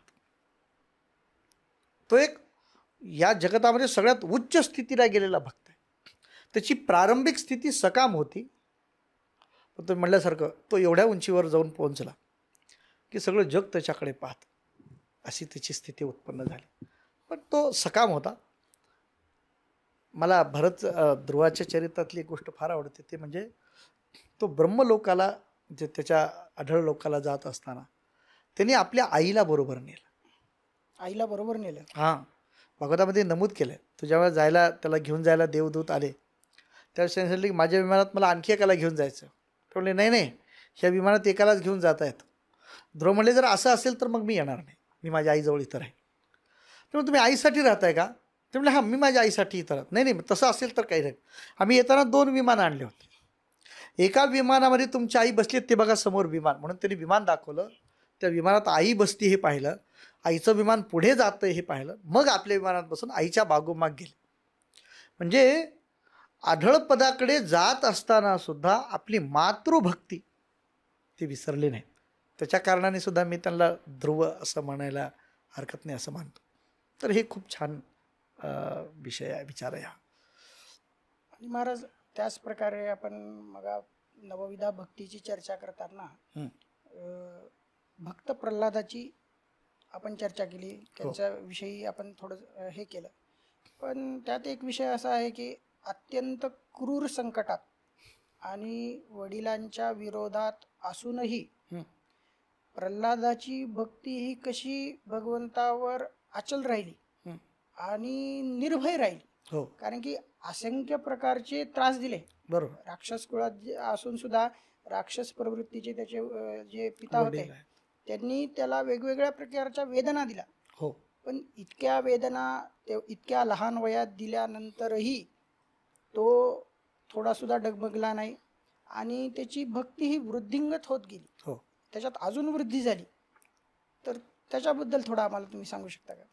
संस्कृतमध्ये एक वचन आहे, सर्वत्र जय मन विच्छेद. म्हणजे माणसाला सगळीकडे विजय मिळावा, पण 2 ठिकाणी तो पराभूत व्हावा. शिष्यात पुत्रात पराजय. शिष्यात आणि पुत्रात. हा म्हणजे थोडक्यात त्यांना सांगायचं आहे की पुत्र आपल्या पुढे जावा आणि शिष्य आपल्या पुढे जावा असं गुरुला वाटत असतं. प्रल्हाद हा नारदांचा शिष्य आहे, पण ज्या वेळेला वैष्णवांची गणना होते ना, तर पहिलं नाव प्रल्हादाचं येतं. प्रल्हाद नारद, पुढे भक्तांची गणना सुरू होते. म्हणजे का? गुरूंच्या आधी शिष्याचं नाव हा आहे. हा अलौकिक आहे. अलौकिक आहे. का विशेष आहे? मग त्याची जी कथा आहे, पूर्ण मी कथा सांगणार नाही आपल्याला, फक्त त्याच्यातले एक पॉईंट असं सांग. एक तर त्याला उपदेश हा गर्भात झालेला आहे. आपण जे गर्भसंस्कार म्हणतो की गर्भामध्येच त्याला भगवंताच्या नामाचा उपदेश आहे, त्याच्यामुळे तो दृढ आहे. एक बाहेर आल्यानंतर त्याला जी आई भेटली ना कयाधू, ती असेल असुराची पत्नी, पण ती भगवत भक्तीने परिपूर्ण आहे. तिसरी गोष्ट आहे, आता इथपर्यंत जे आहे ते माणसाला प्रारब्धाने मिळालेलं म्हणा, दैवाने मिळालेलं म्हणा असतं. याच्या पुढे आहे ती स्वतःची निष्ठा जपणं. आणि प्रल्हादाने ती निष्ठा इतकी व्यवस्थित जपली आहे की कितीही संकट येऊ, आपण कल्पना सुरू, एखाद्या माणसाला जाळून टाकायचं म्हणजे काय साधी गोष्ट आहे? खरं सांगू का, हा असुर होता म्हणूनच एवढे वाईट शिक्षा देऊ. आपल्याकडे शिक्षा काय असतात? पार्थ 20 वर्षाचा जे कारागवास एवढीच असते. पण किती भयंकर आहे बघा, हत्तीच्या पायाखाली देणं, समुद्रामध्ये फेकून देणं. होलिका दहन आपण हो, होलिका दहन आपण पाहतो, त्याला जाळून टाकणं, त्याला पर्वताच्या शिखरावरून टाकून देणं. पूर्वीच्या काळात अशी काही शिक्षा असायच्या. हे नाग असेच भरपूर असे ठेवायचे, त्याच्यामध्ये त्याला टाकून द्यायचं. ह्या सगळ्या गोष्टी करून पाहिल्या. प्रल्हादाने म्हणजे तुला असं कसं काय ह्याच्याने त्रास झाला नाही? तो काय म्हणतो, मला काय केलं त्यांनी? पर्वतावरून टाक, जलेपी विष्णू स्थलेपी विष्णू. पाण्यामध्ये टाकलं, माझा विष्णूच आहे तिथं. पर्वतावरून टाकलं, तिथं माझा विष्णूच आहे. एवढं कशाला? गजेपी विष्णू, ज्या हत्तीमध्ये तुडवायला दिलं तो पण विष्णूच आहे. विष्णूच आहे. ज्या अग्नीमध्ये जाळायचा प्रयत्न केला तो अग्नी तर नारायणच आहे. म्हणजे या सगळ्याच्या ठिकाणी भगवत भाव पाहण्याची समदृष्टी. आणि काय असतं, हे हे असं दिसलं म्हणून लगेच वरून उडी मारून उपयोग नाही कोणी. तशी ती दृष्टी, तशी ती स्थिती झाली पाहिजे, ती प्रल्हादाची तयार झाली. आणि ह्याबरोबर त्याच्यात आणखी एक विशेषता आहे की परमात्म्याच्या सर्व व्यापकतेबद्दल तो इतका दृढ आहे. वडिलांनी विचारलं, खांबात देव आहे? अहो बाबा, सगळीकडे आहे म्हणजे याच्यात आहेच. मग मारून बघा, मध्ये प्रगट होईल. मग कडकडले स्तंभ, गडगडले गगन, अवनी होत आहे कंपायमान, तडतडती नक्षत्रे पडता ती जाण, उग्र रूपे प्रगटे नृसिंह वदन. नृसिंह भगवान प्रगट झाले. त्याच्या पुढच्या 2 कथा फार छान आहेत. तुम्ही हे बघितलंय का? तो नृसिंह पिक्चर आला होता, परवा आला होता नृसिंह. त्या पिक्चरमध्ये फार छान गोष्ट आहे. ते ज्यावेळेला नृसिंह प्रगट झाले, सगळे देवता लोक घाबरले, दुरून स्तुती करायला. ते इतकी उग्र होत, त्याच्यात असं दाखवलंय. आणि ते खरं पण आहे, कथेमध्ये भागवतामध्ये पण आहे की हिरण्यकश्यपूला मारल्यानंतरही त्यांचा क्रोध शांत झाला नाही. ते असे एकमेका असे हे करून ते सगळं पाडून टाकायला लागले. इतकं असं वाटायला लागले आता सगळं ब्रह्मांडच नष्ट करतात की काय. म्हणजे ज्या भक्ताला एवढा त्रास झाला त्याच्यामुळे भगवंताचा इतका क्रोध अनावर झाला. हा, आणि मग सगळे ब्रह्मादिक देवता सुद्धा लांबून स्तुती करा, कोणाची ताकद होण्याजवळ. प्रल्हादाला सांगितलं, प्रल्हाद तू जातोस का रे? तो प्रल्हाद गेला. प्रल्हादाने जाऊन स्तुती परमात्म्याला शांत केलं. त्याला विचारलं, का रे तुला भीती नाही वाटली? तो म्हणलं नाही वाटली. म्हणजे कसं काय? त्याने सांगितलं की तुम्ही सगळे भगवंताच्या रूपाकडे पाहत होतात, मी त्याच्या पायाकडे पाहत होतो. आणि त्याच्याकडे परमात्म्याचे पाय किती शांत आहेत. मी त्या पायाचं दर्शन घेतल्यामुळं परमात्मा शांत झाला. म्हणजे परमात्म्याच्या चरणाच्या बद्दल प्रेम आहे. भागवतामध्ये आता हा विषयच आहे म्हणून सांगतो, त्यांनी काही मागूनही निरपेक्षता शेवटच्या प्रकरणामध्ये दाखवली प्रल्हादाच्या, की देवा मला काहीच नको. देवता राजे काहीतरी माग. ते सांगितलं, जर तुला काही द्यायचं असेल तर एक काम कर, माझ्या मनामध्ये काही मागावं ही इच्छाच होणे हा वर दे. हे प्रल्हादाने शेवटी मागितलं. म्हणजे निरपेक्षतेचा तो एक उच्च भक्त आहे असं म्हणायला हरकत नाही. हे प्रल्हादाचं विशेषत्व आहे. आणि श्रोत्यांना आज समजलं पाहिजे की आपण भरपूर वेळेस मंदिरात जातो हो, आणि वेगवेगळ्या प्रकारच्या आपण तर मागायलाच जातो मंदिरामध्ये, मागण्याच करतो आणि वेगवेगळ्या प्रकारची पूजा होम करतो. त्यावेळेस सगळ्यात आधी आपण म्हणतो मम, हो म्हणजे माझ्यासाठी अजून मी काहीतरी अजून वेगवेगळ्या प्रकारच्या गोष्टी मागतोय. बरोबर. आणि भगवंताची भक्ती ही सध्या कोणी मागत नाहीये. हो, सगळ्यांना आपापले जे बाकीचे माया विषय आहेत, हो तेच विषयांचं सेवन पाहिजे. बरोबर बरोबर. खूप छान गुरुजी. हे तुम्ही महाराज आमच्या श्रोत्यांना अशी माहिती हे कोणीच दिलेली नव्हती. आणि भरपूर लोक हे सांगतात की बाबा काय करायला पाहिजे, काय नाही करायला पाहिजे, पण त्या विषयाचं सूक्ष्मत्व जे आहे ते कोणी सध्या सांगत नाही. ते खूप छान प्रकारे तुम्ही सांगितलं. आणि महाराज मला अजून एक भक्त असा आठवतोय की तो भक्त भक्तीमध्ये श्रीमंत गरीब असा काही नसतो की बाबा माझ्याकडे खूप संपत्ती आहे. हो. आणि माझ्याकडे तो 2 मित्र आहेत, म्हणजे एक कोट्याधीश आहे हो. आणि दुसरा मित्र जो आहे तो त्याला आजच्या दुपारच्या जेवणाची भ्रांत आहे की दुपारी जेवायला काय होईल. तर ती शुद्ध मैत्री, पण त्या जी भगवंताशी ज्या भक्ताची मैत्री आहे, अशी आपण सर्वत्र कथा ऐकतो, सुदामा आणि श्रीकृष्णाची मैत्री. तर या भक्तीमध्ये सख्य भाव सुद्धा जाणवतो की तो माझा सखा आहे. किती जरी तो भगवंत जरी असला तरी आम्ही दोघांनी एकत्र काही दिवस आश्रमात अध्ययन केलेलं आहे. बरोबर. आणि ते समानत्व जे आज कमी होत चाललंय, ह्या कलियुगामध्ये समानत्व कोणी बघत नाही.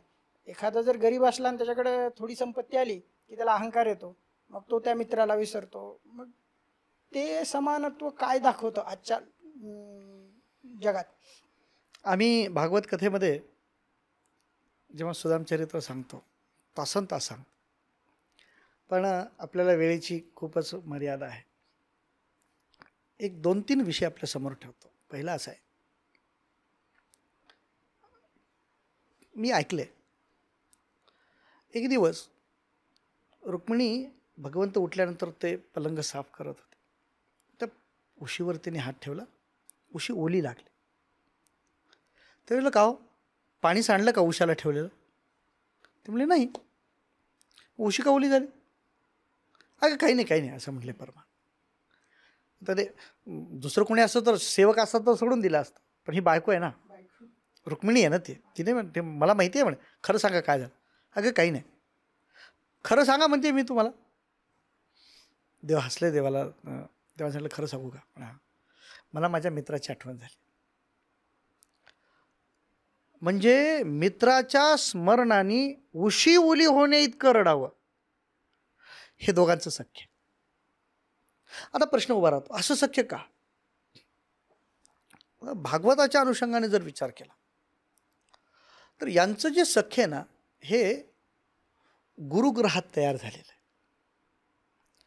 गुरुघरामध्ये या दोघांचं सख्य होण्याचं एक कारण आहे की आजही तुम्ही जर कधी गेलात ह्याला उज्जैनीला, तिथं सुद्धा म्हणजे संदीपनीचा मठ आहे, आश्रम आहे. त्या आश्रमामध्ये एक दिवस असं झालं की गुरुजींना काही ताप आला म्हणा, काही आजार झाला आणि गुरुजींना उद्या नदीवर जाणं शक्य नाही. भगवंतांनी काय केलं, सगळ्या मुलांना बोलवलं, आपण एक काम करूया, उद्या गुरुजींना नदीवर जाणं शक्य नाही, आपण एक काम करू, रात्रीतून एक तळं तयार करू. समजा दुपारी सुरू केलं त्यांनी उद्याची व्यवस्था म्हणून, आणि तळं खोदायला सुरुवात केली. संध्याकाळ झाली, बरंचसं खोदणं झालं होतं. आजही ते तळं उपलब्ध आहे.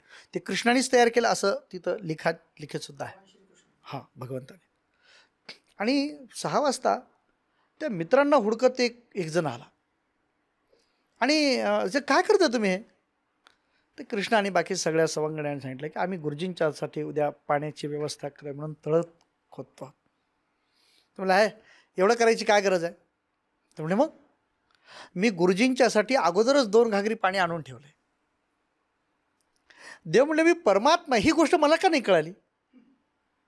म्हणजे मी गुरुच्या बद्दल माझ्या मनात जे प्रेम आहे ते व्यक्त करण्याचा प्रयत्न करतोय. हा जीव असून तो सुद्धा गुरुच्या सेवेचं एक विशेषत्व तयार करतो. आणि भगवंतानी सगळ्याला बाजूला सोडलं. परमात्मा त्या खोदलेल्या तळातून वर आले आणि त्याने त्याला गाढ आलिंगन दिलं की मी जेवढं माझ्या गुरुवर प्रेम करतो तेवढं प्रेम तू जीव असून गुरुवर प्रेम. आजपासून तू आणि मी सख्य, आपण दोघं मित्र आहोत. आणि त्यांनी इतकं, आता मित्र म्हटल्यानंतर दोघं समान पाहिजे. आपण पाहतो सुदामा गरीब आहे आणि कृष्ण अत्यंत श्रीमंत आहे. ठीक आहे, ही ही ही दर्शनीय स्थितीमध्ये ही तफावत आहे, अंतर आहे. पण लोक विचार नाही करत कृष्ण कशातला श्रीमंत आहे आणि सुदामा पण कशातला तरी श्रीमंत आहे. दोघांची समानता काय? परमात्मा द्वारकेचा राणा आहे. ज्ञानोबा सांगतात द्वारकेचा राणा, द्वारकेचा स्वामी किंवा या त्रिभुवनाचा स्वामी. सुदामा स्वामी नाही का? सुदामाने काय केलंय? इतकं संयमी जीवन केलंय. याच्याकडे जसे अष्टप्रधान आहेत कृष्णाकडे, सुदाम्याकडे 10 इंद्रिय आहेत. यानी प्रधानावर याचं कंट्रोल आहे, याचं इंद्रियांवर कंट्रोल आहे. याची ऐश्वर्याकडे व्यापकता आहे, याची परमार्थातली ऐश्वर्याकडे व्यापकता आहे. तुम्ही परमार्थातले जे जे गुण पाहता ते सगळे त्याच्या संकीर्तन, सतत भगवंताचं स्मरण, नाही का? कुठली कितीही दुःख स्थिती आली तरी कुणाकडे 1 रुपयाची याचना न करणं, हे त्याच्यातलं ऐश्वर्य. हां, म्हणून या दृष्टीने दोघं सख्य आहे. आणि मग ते प्रगट करण्याची ज्या वेळेला वेळ येते, मग एके दिवशी ते विषय निघाला आणि पत्नीने सांगितलं तुम्ही एकदा जा. म्हणून पत्नीने 4 मूठ तांदूळ दिले आणि ते त्यांनी जाऊन भगवंताला दिले. भगवंताने ते सोडून, भगवंतात असं वर्णन आहे की देत नव्हता तो, परमात्म्याने ओढून घेतलं. स्वयं जहार किमिदम, हे काय बघू म्हणून ते ओढून घेतलं आणि मग ते सोडलं. तर परमात्म्याने पहिली मूठ खाल्ली, म्हणले वाह काय छान लागतं.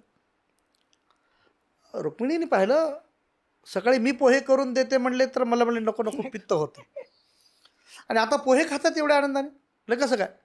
ते सुद्धा अर्धे हे पृथक तंडुलान असं वर्णन आहे भागवतामध्ये. मग तिने विचारलं हे काय आहे? भगवान परमात्मा रुक्मिणी सांगते हे सगळा आनंद पाहिल्यानंतर की तुम्ही जे 1 मूठ पोहे खाल्लात ना, एतावदेव अलम विश्वात्मन सर्व संपत समृद्ध आहे. इहलोकातली सर्व संपदा देण्यासाठी 1 मूठ पोहे बस झाले. म्हणजे त्याच्या 1 मूठ पोहेचं वजन काय, त्याचं मूल्य काय. आणि मग दोघांनी जे एकमेकाच्या बरोबर राहिले, भगवंताचं त्याच्याकडे पळत येणं, एक गाढ आलिंगन देणं. तिथले जे लोक, हे आज आपण कॅमेरे ठेवतो, त्या काळामध्ये सुद्धा कॅमेरे होते बरं. आजूबाजूचे जे लोक आहेत ते टिपत होते आपल्या डोळ्यात.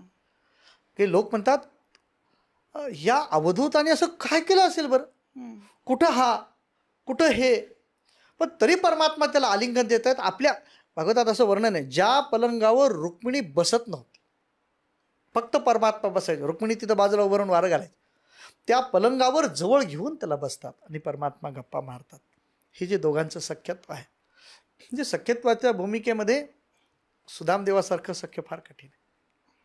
आणि ते भागवताने खूप छान पद्धतीने 2 अध्यायामध्ये साकारलेलं आहे की जेणेकरून परमात्म्याचा आपला संबंध प्रेमाने युक्त व्हावा, हे त्याची फलश्रुती. आणि मैत्रीचं मूर्तिमंत उदाहरण आहे ते जे सांगितलं ते. आज सुद्धा मैत्री कशी असावी तर कृष्ण आणि सुदामा, काय अद्भुत मैत्री आहे. खूप छान विषय सांगितलात महाराज तुम्ही. आणि अर्थातच आता अशा काही भक्त आहेत की त्यांच्याशिवाय ह्या भक्तीचा विषयच पूर्ण होणार नाही. जर आपण त्यांचा उल्लेख इथं केला नाही तर ते भागवतच अपूर्ण राहील असं मला वाटतंय. तर मी त्या म्हणजे गोपींच्या प्रेमाला भगवंताने सर्वोच्च काम आणलंय. खरंच आहे की गोपी हे पूर्णत्व आहे. तसं तर गोपीबद्दल काही सांगावं असा अधिकारच नसतो माणसाकडे. ज्यांनी मागे एकदा मी पूज्य रमेशभाई ओझांचं भागवत ऐकत होतो, त्यावेळेस त्यांनी फार छान सांगितलं होतं, हे भक्तीचं जर मंदिर असेल तर गोपी या मंदिराच्या कलश नाही आहेत. कळस म्हणजे सगळ्यात उंच असतं ना, तर कलश नाही आहेत. कलश मग त्याच्यावर एक ध्वजा असतो, ती ध्वजा आहे. गोपीची उंची कुणाला गाठताच येणं शक्य नाही. ठीक आहे, सगळे भक्त त्यांच्या त्यांच्या अवस्थेमध्ये श्रेष्ठच आहेत. सुदामा श्रेष्ठच आहेत, प्रल्हाद श्रेष्ठच आहेत, ध्रुव श्रेष्ठ, हे सगळे श्रेष्ठच आहेत. पण गोपिकेची जी उंची ती फार वेगळी आहे. त्याचं कारण असं, भागवतामध्ये जर विचार केला एकाही गोपिकेचं नाव नाही. एक यशोदा जर सोडली, कुठल्याही गोपिकेचं नाव नाही. निर्देश आहेत, अनयाराधितो नूनम भगवान हरिरीश्वर हा वगैरे या रूपाने निर्देश आहेत. ही गोपिका होती वगैरे. पण गोपीमध्ये संत साहित्यामध्ये सुद्धा 3 प्रकार मानलेले. कोणी सुना, कोणी लेखी, कोणी एका स्वतंत्र. साधारण स्त्रीमध्ये 3 प्रकारच्या स्त्रिया असतात. एक असते सून, एक असते लेक, एक असते सासू, घरातली मुख्य. तसं गोपिकांच्या 3 अवस्था आहेत. काही आहेत परतंत्र, सून असते ती परतंत्र असते. काही गोपिका परतंत्र असतात. भागवतामध्ये सुद्धा असं वर्णन आहे. परमात्माची बासरी ऐकायल्यानंतर सगळ्या गोपी निघाल्या, पण एका गोपिकेला जाता आलं नाही, तिला दरवाजा लावून टाकला. ती परतंत्र आहे. पण भागवतामध्ये असं वर्णन, ती जरी परतंत्र असली देहाच्या दृष्टीने, तर तिने तिथंच डोळे मिटले आणि परमात्माशी एकता पावली, एकरूप झाली. हा, जागेवर देह सोडून दिला तिने तिथं. हे काही लेकीसारख्यात थोडं परतंत्र आहे, थोडं स्वातंत्र्य आहे. म्हणजे परमात्म्याला स्वीकारण्याचं काही ठिकाणी स्वातंत्र्य पारतंत्र्य असं आहे. त्या गोपिका परमात्म्याशी व्यवहार करतात, मग आपल्या घरी बोलवतात, लोणी घे वगैरे वगैरे. काही नित्य स्वतंत्र आहे. राधिका आहे ना, ती स्वतंत्र आहे. उलट परमात्मा तिच्या अधीन आहे. गोपिकेच्या अधीन, हा, परमात्मा अधीन होऊन जातात. म्हणून गोपिकांच्या या वेगळ्या वेगळ्या स्थिती आहेत. वात्सल्यमय गोपी म्हणजे यशोदेच्या बद्दल तर काय सांगते यशोदा. प्रश्न असा आहे की गोपिकेंनी असं काय केलं. एक उत्तर भारतामध्ये एक पद आहे, थोडासा माखन खिलाकर वो ग्वालन अन्नपूर्णा से दानी हो गई. थोडंसं माखन खाऊ घातलं, परमात्मा त्याच्यासाठी केवढं दातृत्व झालं गोपिकेच्यामध्ये. ते सुद्धा भगवंतांनी चोरी करून खाल्ले. हो, काय केलं काय असं तिने. बरं असं आहे, आधी बली आहे तो यज्ञ करतो, कोणी ध्रुव तपस्या. गोपिकेने काय केलं. गोपिकेने एकही साधना केलेली नाही. कात्याने व्रत केले, पण ते सुद्धा भगवंताच्या प्राप्तीसाठी नाही आहे, ते रासलीलेसाठी. मग भगवंताची त्यांना प्राप्ती का झाली. भगवंत तसं एकच कारण, गोपिकेंनी स्वतःचं अस्तित्वच परमात्म्याला देऊन टाकलं. मी नाहीच कोणी. समर्पण भाव केलं सर्वस्व. हा, आपण समर्पण पाहिलं बलीचं. बलीच्या समर्पणामध्ये गोपिकेच्या समर्पणामध्ये काय फरक आहे माहिती का. बली प्रत्यक्ष समर्पण करताना दिसतो, पण गोपी असं समर्पण न करता सुद्धा समर्पण आहे. म्हणजे कसं आहे, हरवलेल्या पैशासारखं. आपण एखाद्याला पैसे देऊन टाकणं आणि पैसे हरवून घेणं. हरवून गेलेल्या पैशामध्ये जो त्याज्य भाव आहे, माझं हा सुद्धा भाव नाही. आता गेलं कोणाकडे तर गेला असेल तर बस झालं, गेलं गंगेला मिळालं. बस. म्हणजे मी परमात्म्याला समर्पण करते हे सुद्धा म्हणायची गरज, इदं न मम हा सुद्धा नाही. म्हणजे आजकालच्या स्त्रीला सामाजिक बंधने आहेत. हो, म्हणजे लोक काय म्हणतील, धर्म काय म्हणेल, नाहीतर आजूबाजूचे काय म्हणतील, ती सीमा सुद्धा ओलांडून हो, त्यांचं आध्यात्मिक महत्व इतकं वाढलं होतं. भागवतात असं वर्णन आहे, या दुस्त्यजम स्वजन मार्य पथंच हित्वा भेजुर मुकुंद पदवीम स्मृतिभिर विमृग्या. वेदाला सुद्धा ज्याच्याबद्दल नेती वाटावा असा परमात्मा मिळवण्यासाठी त्या गोपींनी काय काय सोडलं. स्वजन मार्य पथंच हित्वा. घर सोडलं, आपला परिवार सोडला, आपला पती सोडला, आपली मुलं.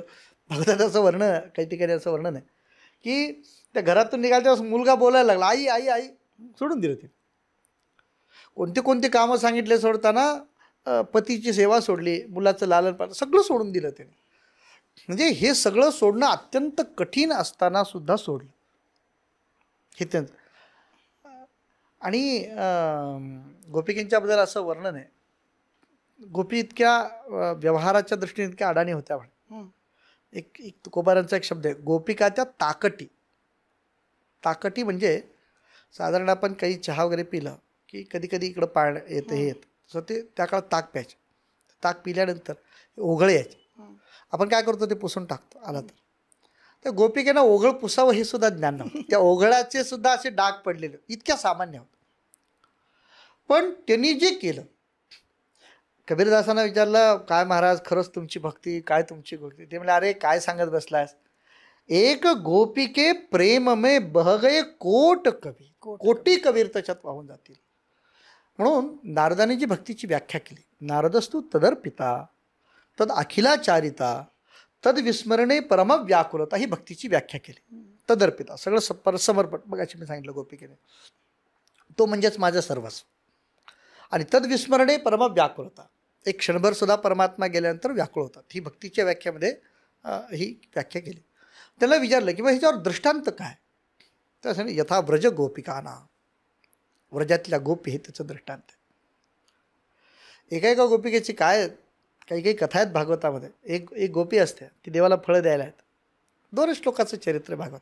ती गोपी काय फळं द्यायला आहेत आणि देव तिच्या हातातली सगळी फळं काढून घेतात. हे देवालाच्या हातात दिली 2 फळं, ते म्हणले हे माझ्यासाठी, दादासाठी. परत 2 काढले, नंदा बाबासाठी, यशोदाईसाठी, रोहिणीसाठी, असं करत करत सगळे काढून घेतले. आणि मग ती रिकामी टोपली घेतली डोक्यावर तिने. तिला वाटलं काही देव देतील, पण देवाने तर काही दिलं नाही. ती गेली निघून. आणि झालं असं, देवाच्या पाठीमागे, देवाच्या समोर असताना देवाबद्दल प्रेम, पाठीमागे झाल्याबरोबर तिला घरी लेकरं दिसायला लागले. आता लेकरांना काय खाऊ घालू, उद्याचा व्यवहार कसा चालू. घरी जाऊन बघितलं तिने, तर ते झाकण काढलं तर मध्ये रत्नभांड आणि पूर, परमात्मा हिरे माणिक मोती भरून ठेवले होते. ज्यांनी फळाच्या बदलीवर मोती हिरे मिळवले, परमात्म्याने त्यांना दिले, त्या गोपिकांचं श्रेष्ठत्व काय सांगावं. म्हणून काही काही अभंग आहेत संत महापुरुषांचे, याती कुळ माझे गेले हरपुणे, श्रीरंगा वाचुनी काही नेणे. मला वाटतं गोपिकेची सार्थ वर्णन जर करायचं झालं तर हे करावं लागेल.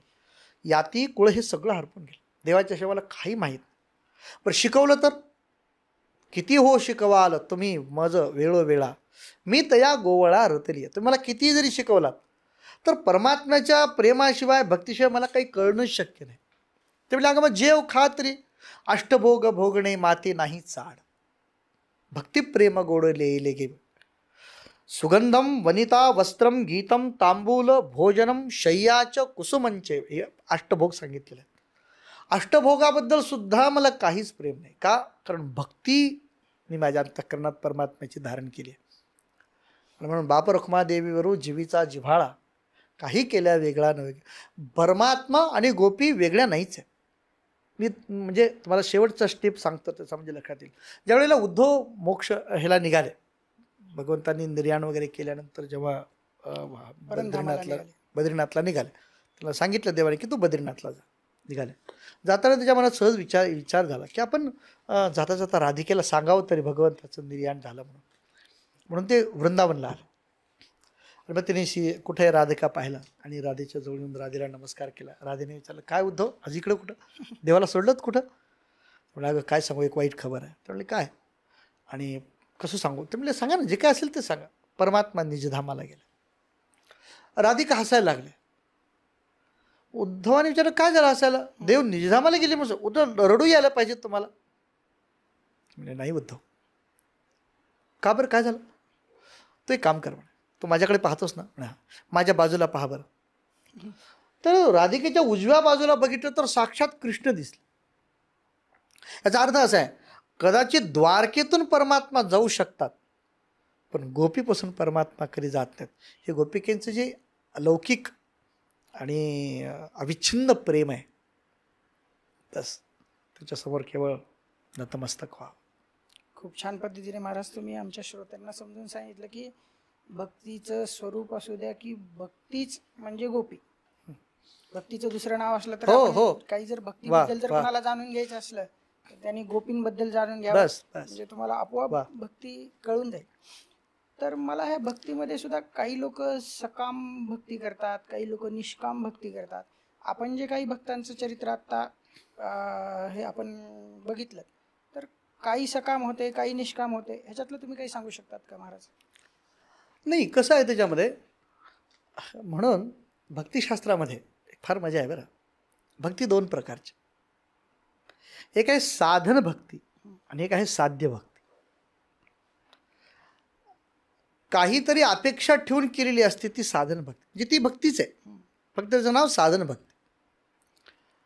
या भक्तीमध्ये आपण बहुतेक मोडतो ह्याच्यात. बहुतेक म्हणल्यापेक्षा आपण ह्याच्यातच मोडतो, काहीतरी अपेक्षा धरूनच मोडतो. अपेक्षा पाहिजे.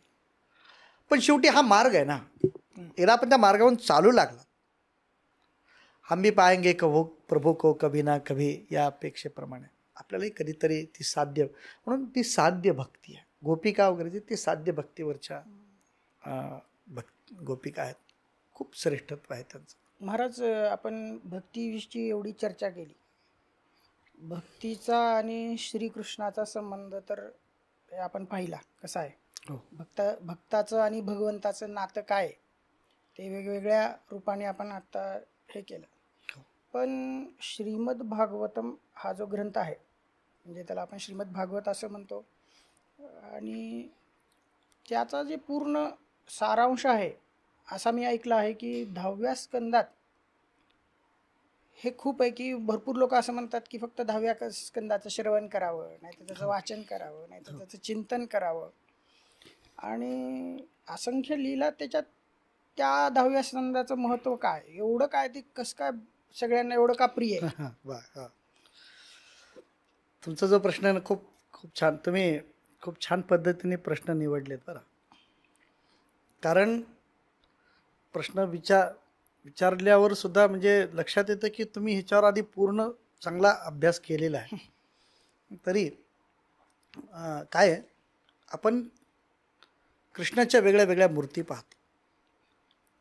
तर कृष्णाची एक मूर्ती ही वाङ्मय आहे. वाङ्मय म्हणजे ग्रंथ हेच भगवंताचं स्वरूप आहे. आमच्या म्हणजे भागवतामध्ये असं म्हणता येईल की श्रीमद भागवतम जे आहे ते साक्षात भगवान श्रीकृष्णच आहे. भागवताच्या आरतीमध्ये ग्रंथ नव्हे हा श्रीकृष्ण असा शब्द वापरला. किंवा भगवंतानी आपलं ज्ञान हे भागवतामध्ये ठेवलं. स्वकीयम यद भवेत तेजः तच्च भागवते दधा. भगवंतानी आपलं तेज वैकुंठाला जाताना भागवतामध्ये ठेवलं. तेनेयम वाङ्मयी मूर्ती प्रत्यक्षा वर्तते हरेः. म्हणून ही भगवंताची प्रत्यक्ष वाङ्मय मूर्ती आहे. म्हणजे मी जरी नसलो तरी मी वाङ्मय रूपी अजून निरंतर आहे. बस मी भागवत म्हणजेच मी आहे. आता मजा अशी आहे, भागवत ग्रंथ म्हणजे जर कृष्ण असते, मग कृष्णाला हात आहे, कृष्णाला पाय आहे, कृष्णाला डोकं आहे, कृष्णाला पोट आहे, कृष्णाला, मग हे भागवताला कसं? तर भागवताचे 12 स्कंद आहेत, 12 भाग आहेत. पहिला आणि दुसरा हे 2 भाग म्हणजे भागवताचे पाय. तिसरा आणि चौथा हे 2 भाग म्हणजे भगवंताची मांडी आहे. पंचम स्कंद हे पोट आहे. 6वा आणि 7वा स्कंद भगवंताचे हात आहेत. 8वा आणि 9वा स्कंद हे भगवंताचे खांदे आहेत. 10म स्कंद हे भगवंताचं हृदय आहे.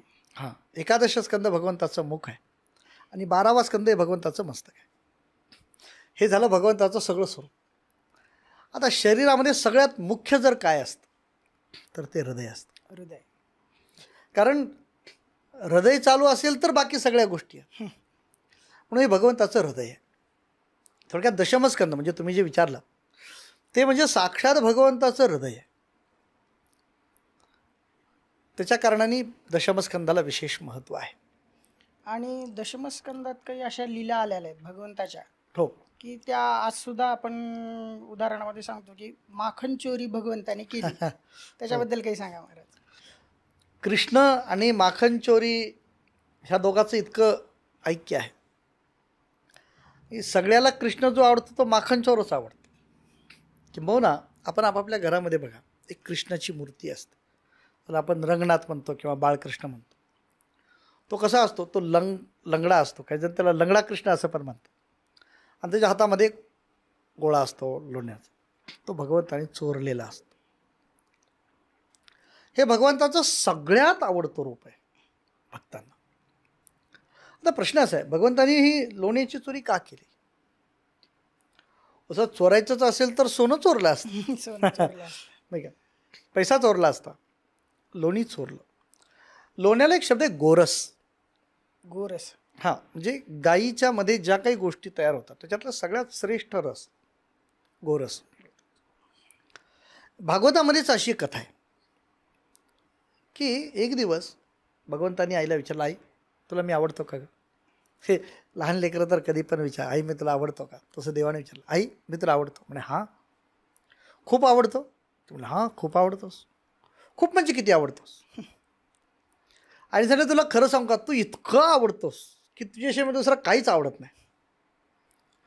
दे म्हणजे परीक्षा बघू. दे मांडीवर बसले आईच्या, झोपले. लहान आहेत काय, फार मोठे नाहीत, पण शेवटी आहेत परमात्मा. देवाने काय केलं, डावा हात हळूच बाजूला काढला आणि असं असं खुणवलं. ते खुणवल्याबरोबर झालं काय, पलीकडे एक चूल होती, त्याच्यावर दूध ठेवलं होतं. आणि ते कमी तापमानावर ठेवलेलं होतं. देवाने हात दिल्याबरोबर अग्निनारायण जास्त झाले. जे अर्ध्या तासानंतर तापणार होतं ते अर्ध्या मिनिटात तापलं आणि ते उतू जायला लागलं. आणि उतू जायला लागल्याबरोबर आईनं पटकन कृष्णाला खाली ठेवलं आणि पळाले. आणि देवाला मग राग आला. देवाने एक वरवंटा उचलला आणि जे मंथन करणारं जे मडकं होतं तिथं बाजूला त्याच्यावर मारलं. फुटलं सगळीकडे, इकडं तिकडं गेलं सगळं. मग ती आई आली ते दूध उतरवून, आणि आईने पाहिलं सगळं हे फोडून टाकलं. आई जे काठी घेऊन मागे लागली, परमात्मा पुढे पळतात. बराच वेळ धावाधाव झाली, कृष्ण काही सापडे ना. मग आईने सांगितलं, का असं त्रास देतोस तू? देवा सांगितलं, तू खोटं बोलतेस म्हणून. आणि चल मी काय खोटं बोलले? तू म्हणलीस ना माझ्यावर आत्ता फार प्रेम आहे म्हणून. हो, मी आवडतो ना तुला. हां, मग मला ठेवून त्या दुधाकडे का गेलीस? बरं, तसा आपण विचार जर केला तर 10 लिटर दूध असेल असं गृहीत, 60 रुपये भाव जरी धरलात तरी 600 रुपयाचं दूध झालं. आणि भगवंत एका बाजूला. यशोदेच्या लक्षात आला, हां असं झालं होय, सांगते म्हणे तुला. तू कोण आहेस रे? भगवंत म्हटलं, तुला माहीत नाही, मी अनंत कोटी ब्रह्मांडाचा नायक आहे, मी परमात्मा आहे. तू परमात्मा जर असेल माझ्या घरी कशाला आलास? भगवंताने सांगितलं, खरं सांगू का, तुझ्यातलं प्रेम बघून आलं. अच्छा, प्रेम म्हणजे काय असतं? देवाने सांगितलं, खरं सांगू आई, प्रेम हे अनिर्वचनीय आहे, त्याला सांगता येत नाही. हे देव सांगतोय बरं, प्रेम सांगता येत नाही, हा देव सांगतो. हां. आई म्हणली, तुला येत नसेल पण मला येतं. ते म्हणले, काय कमाल झाली, जी गोष्ट मला माहीत नाही ती तुला माहिती आहे? म्हणलं हां. ते म्हणले, कसं काय, सांग बरं कसं, प्रेम म्हणजे काय? जेव्हा आईने सांगितलं, हे बघ कृष्णा, ज्या वेळेला लेकराच्या बद्दल आईच्या अंतःकरणात वात्सल्याची पराकोटीची अवस्था तयार होते, त्याच त्या ठिकाणी दुधाची निर्मिती होते. म्हणजे प्रेमाचं अत्युच्च स्वरूप म्हणजे दूध आहे. आणि म्हणून मी जे उठून गेले ना, ते एका बाजूला प्रेम आहे आणि एका बाजूला परमात्मा आहे. परमात्मा गेलेला पुन्हा आणू शकतो, पण दूध जर जळून गेलं तर पुन्हा कधी येणार, प्रेम पुन्हा मिळणार नाही. हां, म्हणून मी तुझ्यापेक्षा जास्त त्याला महत्त्व देते. हे म्हणल्यानंतर देव सुद्धा शांत झाले. देवाची गती कमी झाली आणि देवाला पकडलं आणि बांधलं, असं वर्णन आहे. त्या दिवशीपासून भगवान परमात्म्याला दुधाबद्दल, लोण्याबद्दल इतकं प्रेम तयार झालं. परमात्मा मग त्याची चोरीच करायला लागली. मग गोपिकेच्या घरी जाऊन एवढ्या चोऱ्या केल्या, पण स्वतःही खाल्लं, प्रेम स्वतःही घेतलं आणि सगळ्यांना पण वाटलं, सगळ्यांना वितरित केलं. हां. मग ते त्याच्या चोऱ्या तर इतक्या ना, संत साहित्यामध्ये असं वर्णन आहे, पृथ्वीचा कागद केला, त्याच्यावर लिहायला कल्पतरूची लेखणी तयार केली, समुद्राची शाई केली, आणि लिहायला सरस्वतीला जरी बसवलं तरी भगवंताच्या या लीलेंचं सगळं वर्णन होऊ शकत नाही. ते आपल्या ह्याच्यामध्ये आपण काय करणार, आपण फक्त एवढंच. तरीसुद्धा मी सांगतो तुम्हाला, एका गोपिकेच्या घरी परमात्मा गेले, परमात्म्याने जाऊन चोरी केली, दही दूध चोरलं परमात्म्याने, परमात्मा पळून गेले, सगळे गोपाळ पळून गेले. ती आपल्या घरी आली आणि तिने पाहिलं, आणि तिनं पाहिल्याबरोबर असं सांगितलं, पाहते गवळणी तवती पालथी दुधाणी, म्हणती नंदाची या पोरे आजी चोरी केली खरे. आज नंदाच्या चोरांनी खरी चोरी केली. म्हणजे कशाची चोरी केली? खरी चोरी म्हणजे काय? म्हणजे चोऱ्या दोन असतात का, खऱ्या आणि खोट्या? कशाची? आजपर्यंत कुणी माझ्यातली वस्तू घेऊन जात होतं, पण माझ्या ठिकाणी असलेलं जे प्रेम आहे त्या प्रेमाचा स्वीकार परमात्म्याने केला. ही आहे परमात्म्याची चोरीची लीला. खरी माखन चोरी म्हणजे परमात्म्याने हे केलं, परमात्म्याची प्रेम चोरलेलं. प्रेम चोर. आणि जसं तुम्ही आत्ता सांगितलं की हे बाल्यावस्थेत भगवंतानी ह्या लीला केल्या. हो, ज्यावेळेस ते तारुण्यात गेले त्यावेळेस त्यांनी वेगळ्या प्रकारे, म्हणजे जो कालिया नाग होता त्याला अहंकार झाला होता, हो. त्याचा अहंकाराचं मर्दन कसं केलं भगवंतानी? काय असतं, भगवंताचा जो अवतार असतो याची काही कारणच आहे. आपण नेहमी ऐकतो महाभारत गीतेमधले, यदा यदा हि धर्मस्य ग्लानिर्भवति भारत अभ्युत्थानम धर्मस्य तदात्मानं सृजाम्यहं परित्राणाय साधूनां विनाशाय च दुष्कृतां धर्मसंस्थापनार्थाय संभवामि युगे युगे. मी युगायुगामध्ये जन्माला येतो. या परमात्म्याच्या येण्यामध्ये प्रेमाची देवाणघेवाण हे जसं एक कारण आहे, तसं आणखी एक कारण आहे की दुष्टाचं नियंत्रण करणे. कारण त्यांचं नियंत्रण केल्याशिवाय सज्जनाचं खरं पालन होत नाही. म्हणून भगवंतांनी त्याच्यासाठी जे अनेक राक्षसाला मारलं, त्या सगळ्या राक्षस तुम्ही जो निवडला, तुम्ही ज्याच्याबद्दल मनामध्ये म्हणजे ते हे केलात, विचार केलात, तो कालिया त्याच्यातला फार महत्त्वाचा विषय. कसं सांगतो तुम्हाला, हा राक्षस नाही आहे. बाकीचे पूतना ही राक्षसी आहे, तृणावर्त राक्षस आहे, अगदी कंस सुद्धा दैत्यच वृत्तीचा आहे. पण कालिया हा स्वभावता नाग आहे. हा, तो स्वतः सांगतो, जात्या एव आम्ही जातीने उग्र मन्यवहा, म्हणजे आमचा राग जात्याच उग्र असतो. राक्षस म्हणजे काय? एखाद्या माणसाचं वाईट पण वाढणं, म्हणजे तो मुळात वाईट आहे का माणूस? नाही, काहीतरी कारणाने तो वाढला. पण साप मुळात आहे, आणि म्हणून भगवान परमात्म्याने त्याला मारलेलं नाही. त्याला म्हणून भागवतामध्ये जो शब्द आहे तो कालिया दमन आहे. दमन, हा, कालियाचं दमन केलं. ते दमन सुद्धा असं विलक्षण आहे, म्हणजे सगळीकडे मारून टाकणे हा विषय नाही आहे, तर काही ठिकाणी त्याच्या वाईटपणाचं दमन केलं की तो माणूस चांगला आहे. भागवतात तर असं वर्णन आहे, कालियाने सांगितलं, मी इथं आलोय कशासाठी माहिती आहे का तेव्हा? त्याने विचारलं कशासाठी? आम्ही रमण द्वीपामध्ये राहतो, तिथं दररोज गरुड यायचं आणि एक एक नाग खाऊन जायचं, कधी कधी 4-4 खायचं. इथे सगळ्या गरुडांनी कमिटी बनवली, त्या सापाने गरुडाला जाऊन सांगितलं, तू असं करू नकोस. तर म्हणलं, माझं खाद्य, एक काम करा, दररोज एकाने येऊन माझ्याकडे द्यायचं.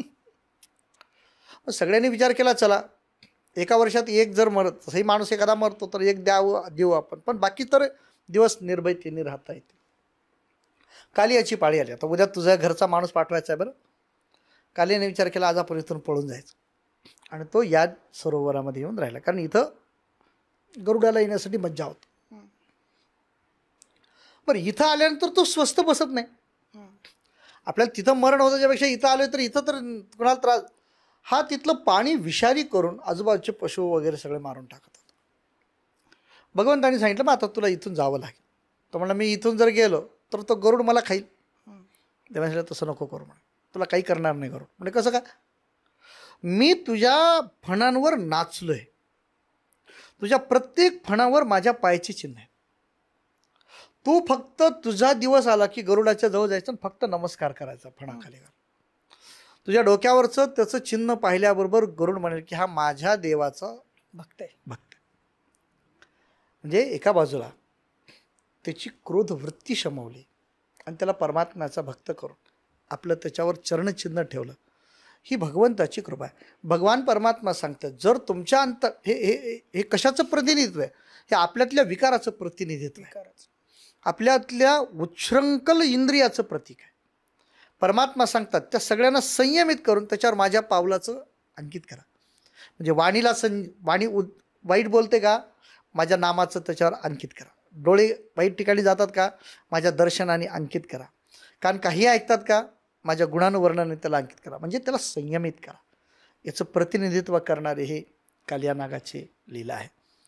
आणि ज्या प्रकारे महाराज आपण गोपींची चर्चा केली, गोपींबद्दल आपण जाणून घेतलं, तर गोपींचा विषय निघाला की रासलीला हा विषय हो निघतो. हो आणि आजकालच्या युगात काय झालं, रासलीला हा शब्द एक वेगळ्या प्रकारे वापरला जातो, हो की काही त्याचा अर्थाचा अनर्थ करून तुम्ही जे गोपींबद्दल सांगितलं हो तो खरा अर्थ न घेता रासलीला म्हणजे काहीतरी त्याचा विपरीत अर्थ काढतायत आजकालचे लोक. बरोबर बरोबर. तर त्याबद्दल, त्या रासलीलेबद्दल तुम्ही जरा श्रोत्यांना काय सांगू शकाल? मुळामध्ये हे प्रश्न आत्ताचे विचारतात असं नाही बरं.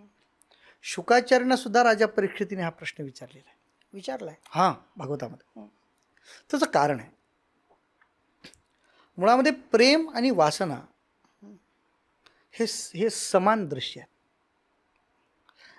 एखाद्या व्यक्तीबद्दल प्रेम आणि एखाद्याबद्दलची वासना काही फरकच नसतो. दिसायला वरून बघायला गेलं तर ते सारखंच असतं सामान्य दृष्टीने हां. बघतो. मग दोघातला फरक काय? दोघातला फरक असा आहे, तस्मिन तत् सुख सुखित्वम, त्याच्या सुखासाठी करणं त्याला म्हणायचं प्रेम, आणि मत सुख सुखित्वम याला म्हणायचं वासना. मी अगदी सोपं सांगतो. माणसाला पत्नी प्रिय आहे. का प्रिय आहे? पत्नीसाठी पत्नी प्रिय नाही आहे. ती मला जेवायला करून देते म्हणून प्रिय. उद्या बायको म्हणली मी करत नाही स्वयंपाक, मी काय म्हणेल? प्रिय नाही. भांडण करेल की जा निघून माहेरला म्हणेल, नाही का? ते माझ्या अपेक्षेसाठी पत्नी. मुलगा आवडतो एखाद्या, का आवडतो? तो माझ्यासाठी आहे म्हणून आवडतो. उद्या जर मुलांनी सांगितलं की मी बघत नाही तुमच्याकडे, तर बाप कोर्टात जातो की नाही मुलाच्या. म्हणजे ही आहे वासना. आणि प्रेम म्हणजे काय असतं माहिती आहे का? क्रिया तीच, फक्त तिथं माझ्या सुखाचा विचार न करता त्याच्या सुखाचा विचार. आणि आपण जो आहे, मग आपण प्रेमाच्या बाजूचे आहेत का वासनेच्या बाजूचे आहेत? मग आपली दृष्टी जी असते ती वासनायुक्त असते. वासना. त्याच्यामुळं खरं प्रेम काय हे कळायला आपल्याला जड जातं. मग आता रास म्हणजे काय? रास म्हणजे परमात्म्याच्या आनंदामध्ये, परमात्म्याच्या मध्ये सम्मिलित होणं म्हणजे रास. मग रासाचे 5 अध्याय आहेत भागवतामध्ये. म्हणजे पूर्वराग, पूर्वस्थिती. त्या सगळ्या गोपिकांना परमात्माने बासुरी वाजून वनामध्ये बोलवलं. तिथं परीक्षा घेतल्या परमात्मा, कितीतरी परीक्षा घेतली. कशाला आलात रात्रीच्या वेळेला? गोपिकांनी सांगितलं तसं नाही म्हणत, तुम्ही बोलवलात म्हणून आलो. आम्ही या रासासाठी व्रत केलं होतं काय त्याने, तुम्ही सांगितलं ना शरद पौर्णिमेच्या रात्री म्हणून आम्ही आलो. परमात्म्याला त्याने सांगितलं ठीक आहे, काही हरकत नाही, पण तुम्ही तुमच्या घर वगैरे सोडून जाऊ नका. गोपिका म्हणले असं कसं? हे सगळं सोडून आलोय तुझ्यासाठी. भगवंताने सांगितलं ठीक आहे, त्यांचं मन पाहिलं. आणि त्याच्यानंतर मग परमात्मा त्याच्याबरोबर खेळायला लागला. भागवतात असं वर्णन आहे की गोपिकांना अभिमान झाला. अभिमान? हां, गोपिकांना सुद्धा झाला. हां. गोपिकेने विचार केला, अनंत कोटी ब्रह्मांडाचा नायक आहे पण आमच्याबरोबर खेळतो. कुणालाही साहजिक आहे ना, एखाद्या मंत्र्याबरोबर एखादा फोटो काढले की माणूस सुद्धा दाखवतो, हा बघा मी त्यांच्याबरोबर स्टेटसला ठेवून. हां, स्टेटसला ठेवतो. काय तरी फक्त उगा एक जाता जाता उगा दिलेलं असते एक पोस्ट, तर एवढा ते. इथं परमात्मा प्रत्यक्ष खेळतायत म्हणून त्यांना झाला अभिमान. म्हणजे देवानी पाहिलं ह्यांचा अभिमान दूर करायचा. भागवतात असं वर्णन आहे, तासाम तत्सौभगमिदम वीक्षमानंच केशवः प्रशमाय प्रसादाय तत्रैवांतरदे. परमात्मा अंतर्धान पावले. कशासाठी? त्यांचा अभिमान शमन करण्यासाठी. आणि मग परमात्मा अंतर्धान पावल्यानंतर गोपी हुडकायला लागली. परमात्मा काय सापडले ना. पुढे एका गोपिकेला सापडले म्हणजे कसे सापडले? देवाचे 2 पायाचे ठसे दिसले आणि एका बाजूला गोपिकेचे 2 पावलाचे ठसे दिसले आणि या दिशेने गेले. सगळ्या गोपिका निघाल्या तिथं. ती एक गोपिका आहे, तिचं नाव आहे राधा. राधा. हां. आणि मग राधेच्या बरोबर परमात्मा गेलेत आणि राधेच्या बरोबर जाऊन नुसते गेले नाहीत, तिच्याबरोबर खेळ खेळला. भगवंता तर असं वर्णन आहे, भगवंताने तिला आपल्या पाठीवर बसवलं, फुलं तोडायला हवं. असं आहे, देव नुसते बरोबर खेळत होते तर एवढा अभिमान होता, राधिकेला तर खांद्यावरच बसवलं. राधिका म्हणली सगळ्या गोपीपेक्षा मी श्रेष्ठ. श्रेष्ठ. आणि त्यावेळेस परमात्मा खाली अंतर्धान पावले, धडा अलकन खाली पडली राधिका. हां. मग राधिका आवाज द्यायला लागले, कृष्णा कृष्ण. तेवढ्यात गोपिका सगळ्या आल्या आणि सगळ्या गोपिकेने विचारलं, अरे कृष्ण कुठे गेला? राधेने फार छान सांगितलं, कृष्ण गेला, पण का गेला त्याचं कारण मला कळालं, आपल्यातला अभिमान, त्याच्यामुळं परमात्मा गेला. मग अभिमान काढायसाठी काय करायचं ह्याच्यावर चर्चा झाली. आणि मग राधेने निर्णय दिला, आपण यमुनेच्या काठावर जाऊ आणि गोपी गीत गाऊ. भागवतामध्ये 19 श्लोकाचं गोपी गीत आहे. जयति तेदिकम जन्मना व्रजः श्रयत इंदिरा शशपत्रही. खूप सुंदर गोपी गीत ते गायलं. हे गोपींनी गायन केलेले. हां. आणि इति गोप्य प्रगायंत्या प्रलपंत्यश्च चित्रदाः रुरुदुः सुस्वरम राजन कृष्ण दर्शन लालसः. शुकाचार्य सांगतात, राजन कृष्ण दर्शनासाठी त्या जोराने रडायला लागले. मग त्यांच्यासमोर परमात्मा प्रगट झाले. मग काही गोपिकांच्या बरोबर संवाद आहे आणि मग पुन्हा रास, आपण ज्याला महारास अशी संज्ञा भागवतामध्ये, म्हणजे परमात्मा गोपिकेच्या बरोबर खेळतात आणि खेळता खेळता ब्रह्ममुहूर्त होत. खेळ या शब्दाचा अर्थ परमात्मा आणि गोपिकांना आनंदाची प्राप्ती होते, हे त्याच्यातलं खेळाचं रहस्य आहे. आणि म्हणून हे भागवतामध्ये त्याला खूप मोठं महत्त्व आहे. काही जणांनी तर असं मानले, आत्मा रामस्य कृष्णस्य ध्रुवम आत्मास्ति राधिका. म्हणजे भगवंताची आत्मा आहे राधा, तर तिला अहंकार कसा होईल? तिला अहंकार नाही झाला. पाठीमागे राहिलेल्या गोपिकांना पुढे आणण्यासाठी अहंकार तयार केला. म्हणून आपल्याकडे जसं आळंदीला गेलं तर सगळी माऊली माऊली म्हणतात, तसं तिकडे गेल्यानंतर राधे राधे म्हणतात. राधे राधे. का? कारण गोपिकेंनी आम्हाला कृष्णाचं दर्शन करवलं. म्हणून राधा आणि बाकीच्या सगळ्या गोपिका यांची जी रासलीला आहे, रासलीलेचे 2 स्वरूप आहेत. एक त्यांच्याबरोबर वेगवेगळे खेळ खेळणं, मग कोणी मृदंग घेतलेत, कोणी टाळ घेतलेत, कोणी टिपऱ्या घेतल्यात, भगवंताच्याबरोबर खेळतात. तेवढी रूपं देवाने तयार केली असं वर्णन आहे भागवतामध्ये. किंवा रास शब्दाचा आणखी एक अर्थ आहे, रसो वै सहा. परमात्मा रसरूप आहे, प्रेमरूप आहे, त्याच्या प्रेमामध्ये आपण मिसळून जाणं म्हणजे रास. तर ही रासलीला अतिशय श्रेष्ठ आहे. किंवा काही महापुरुषांचं असं म्हणणे, रासलीला सांगण्यासाठी दशमस्कंद आहे आणि दशमस्कंदासाठी सगळं भागवत आहे. म्हणून ही प्रमुख लीला भागवतातली मानली जाते. धन्यवाद महाराज. तुम्ही भागवतातील दशमस्कंदाचं काय महत्त्व आहे आणि वेगवेगळ्या लीला ज्या भगवंतानी त्यात करून काय संदेश दिलेला आहे त्याबद्दल एकदम विस्तृत तुम्ही सांगितलं. तर आता आपण ह्या चर्चेच्या शेवटी जात आहोत. तर आजकाल काय झालं आहे की हे आधुनिक युग झालं आहे, आज सगळं फास्ट मुव्हिंग आहे. तुम्हाला सगळं अपग्रेड होत आहे. एक वर्जन झालं की दुसरं वर्जन येत आहे. आजकाल लोक काय ते AI वापर करतात. हो, की फास्ट मुव्हिंग आहे, सगळ्यांना फास्ट पाहिजे. उद्या बुलेट ट्रेन येते तर अजून त्याच्यापेक्षा वेगाने जायचं आहे सगळ्यांना. तर भागवतातील संदेश असा आहे की जिथं उत्स्फूर्त प्रेम आहे किंवा एके ठिकाणी खूप असं समर्पण आहे की ते आजकाल दिसत नाही, कठीणच आहे की नाहीच आहे आजकाल. तर तिथं एका सामान्य साधकाने, म्हणजे कलियुगातील सध्याच्या साधकाने भागवतातील मग भक्तीचा कमीत कमी सराव म्हणा, नाहीतर आपल्या दैनंदिन जीवनात त्याचं आचरण म्हणा, कशा प्रकारे करू शकतो? माझं व्यक्तिगत मत सांगण्यापेक्षा मी भागवताचे जे वक्ता आहेत त्यांचं मत सांगतो. की श्रीमद भागवत म्हणजे निगमरूपी वृक्षाचं, ते वेदरूपी वृक्षाचं गलितम फलम, शुकमुखात अमृतद्रव, त्याच्यावर शुकाचार्याने अमृतद्रव टाकलेला आहे. पिबत भागवतम रसमालय, ते तुम्ही भागवत नित्य प्राशन करा, कारण ते पूर्ण रसरूप आहे. जे भागवत पूर्ण रसरूप आहे, तुम्ही ते प्राशन करा. आणि कसं प्राशन करा? मोहो म्हणजे पुन्हा पुन्हा घ्या. रसिकाह म्हणजे रसयुक्त होऊन घ्या, भक्तिरसाने परिपूर्ण होऊन घ्या. आणि भावुकाह शुद्ध भावाने घ्या.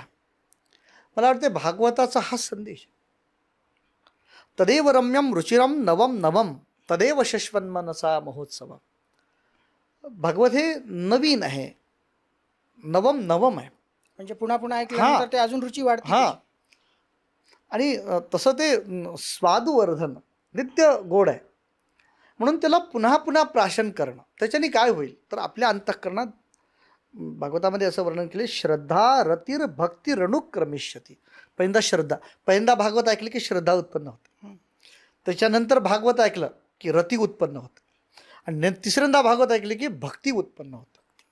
म्हणजे कसं आहे बघा, भागवतच साधन आहे आणि भागवतच साध्य, तदेव साध्यताम तदेव साध्यताम.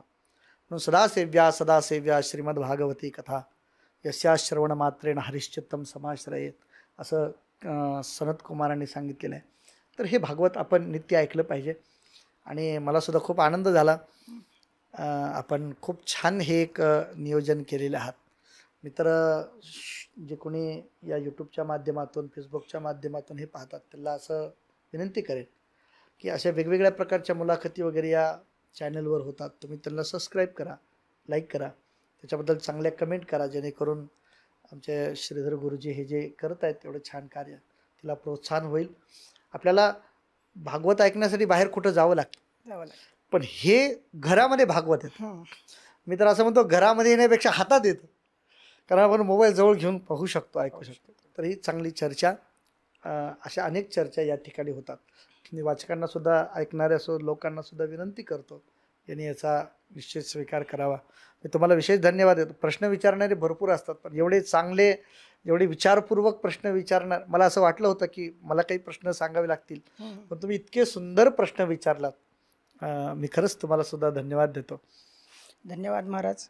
आणि तुम्ही श्रीमद भागवत याच्यातून भक्तीचा काय रस असतो, सर्वांना नुसतं भक्ती भक्ती आपण ऐकतो, पण ती कशा प्रकारे केली पाहिजे आणि त्याचं काय सर्वांना महत्त्व आहे. आणि आजकालच्या जसं म्हणलं की व्यावहारिक लोकांना तुम्ही जसा जो संदेश दिला आहे तो आमच्या श्रोत्यांना नक्कीच आवडेल आणि श्रोते त्याचं आचरण करतील, हे मी तुम्हाला ग्वाही देतो. धन्यवाद. आज आमच्या श्रोत्यांना त्यांचा मौल्यवान वेळ काढून श्रीमद भागवतातील भक्तीचे दिव्य पैलू इतक्या सुंदर आणि सोप्या शब्दात उलगडून दाखवले, त्याबद्दल मी नमस्ते पंडितजीच्या संपूर्ण टीमकडून आणि आमच्या सर्व श्रोत्यांकडून मी तुमचा अत्यंत आभारी आहे महाराज. धन्यवाद. तुम्ही तुमच्या विवेचनातून पुन्हा एकदा सिद्ध झाले आहे की भागवतम हा केवळ वाचायचा ग्रंथ नाही, तर तो भक्तीच्या विविध रसांना जगायचा आणि नुसता जगूनच नाही, तो आपल्या जीवनात अनुभवायचा ग्रंथ आहे. तर नमस्ते पंडितजीमध्ये तुम्ही आमच्या विनंतीला मान देऊन आज आलात, त्याबद्दल मी तुमचे पुनश्च धन्यवाद करतो. आणि श्रोत्यांनी सुद्धा हे एवढं महत्त्वाचं महाराजजींनी सांगितलेलं जे तुम्ही लक्ष देऊन ऐकलं, श्रवण केलं, कारण की श्रवण भक्तीबद्दलच महाराजांनी खूप सांगितलेलं आहे. तर श्रवण केल्याबद्दल मी तुमचेसुद्धा मनःपूर्वक आभार व्यक्त करतो. आणि मी तुमचा होस्ट श्रीधर अघोर. पुढच्या भागामध्ये तुम्हाला काय आवडेल, तर जो विषय तुम्हाला आवडेल तो तुम्ही तुमच्या कमेंटमध्ये सांगू शकता. तुमचा मार्ग भक्तीने आणि प्रेमाने भरलेला असो अशी आमची इच्छा आहे. तुम्ही जो विषय सांगताल त्या विषयावर आम्ही अजून विविध विषयावर आपण वेगवेगळ्या विषयावर चर्चा करू. तर नक्कीच तुम्ही ते आम्हाला कळवा कमेंटच्या माध्यमातून.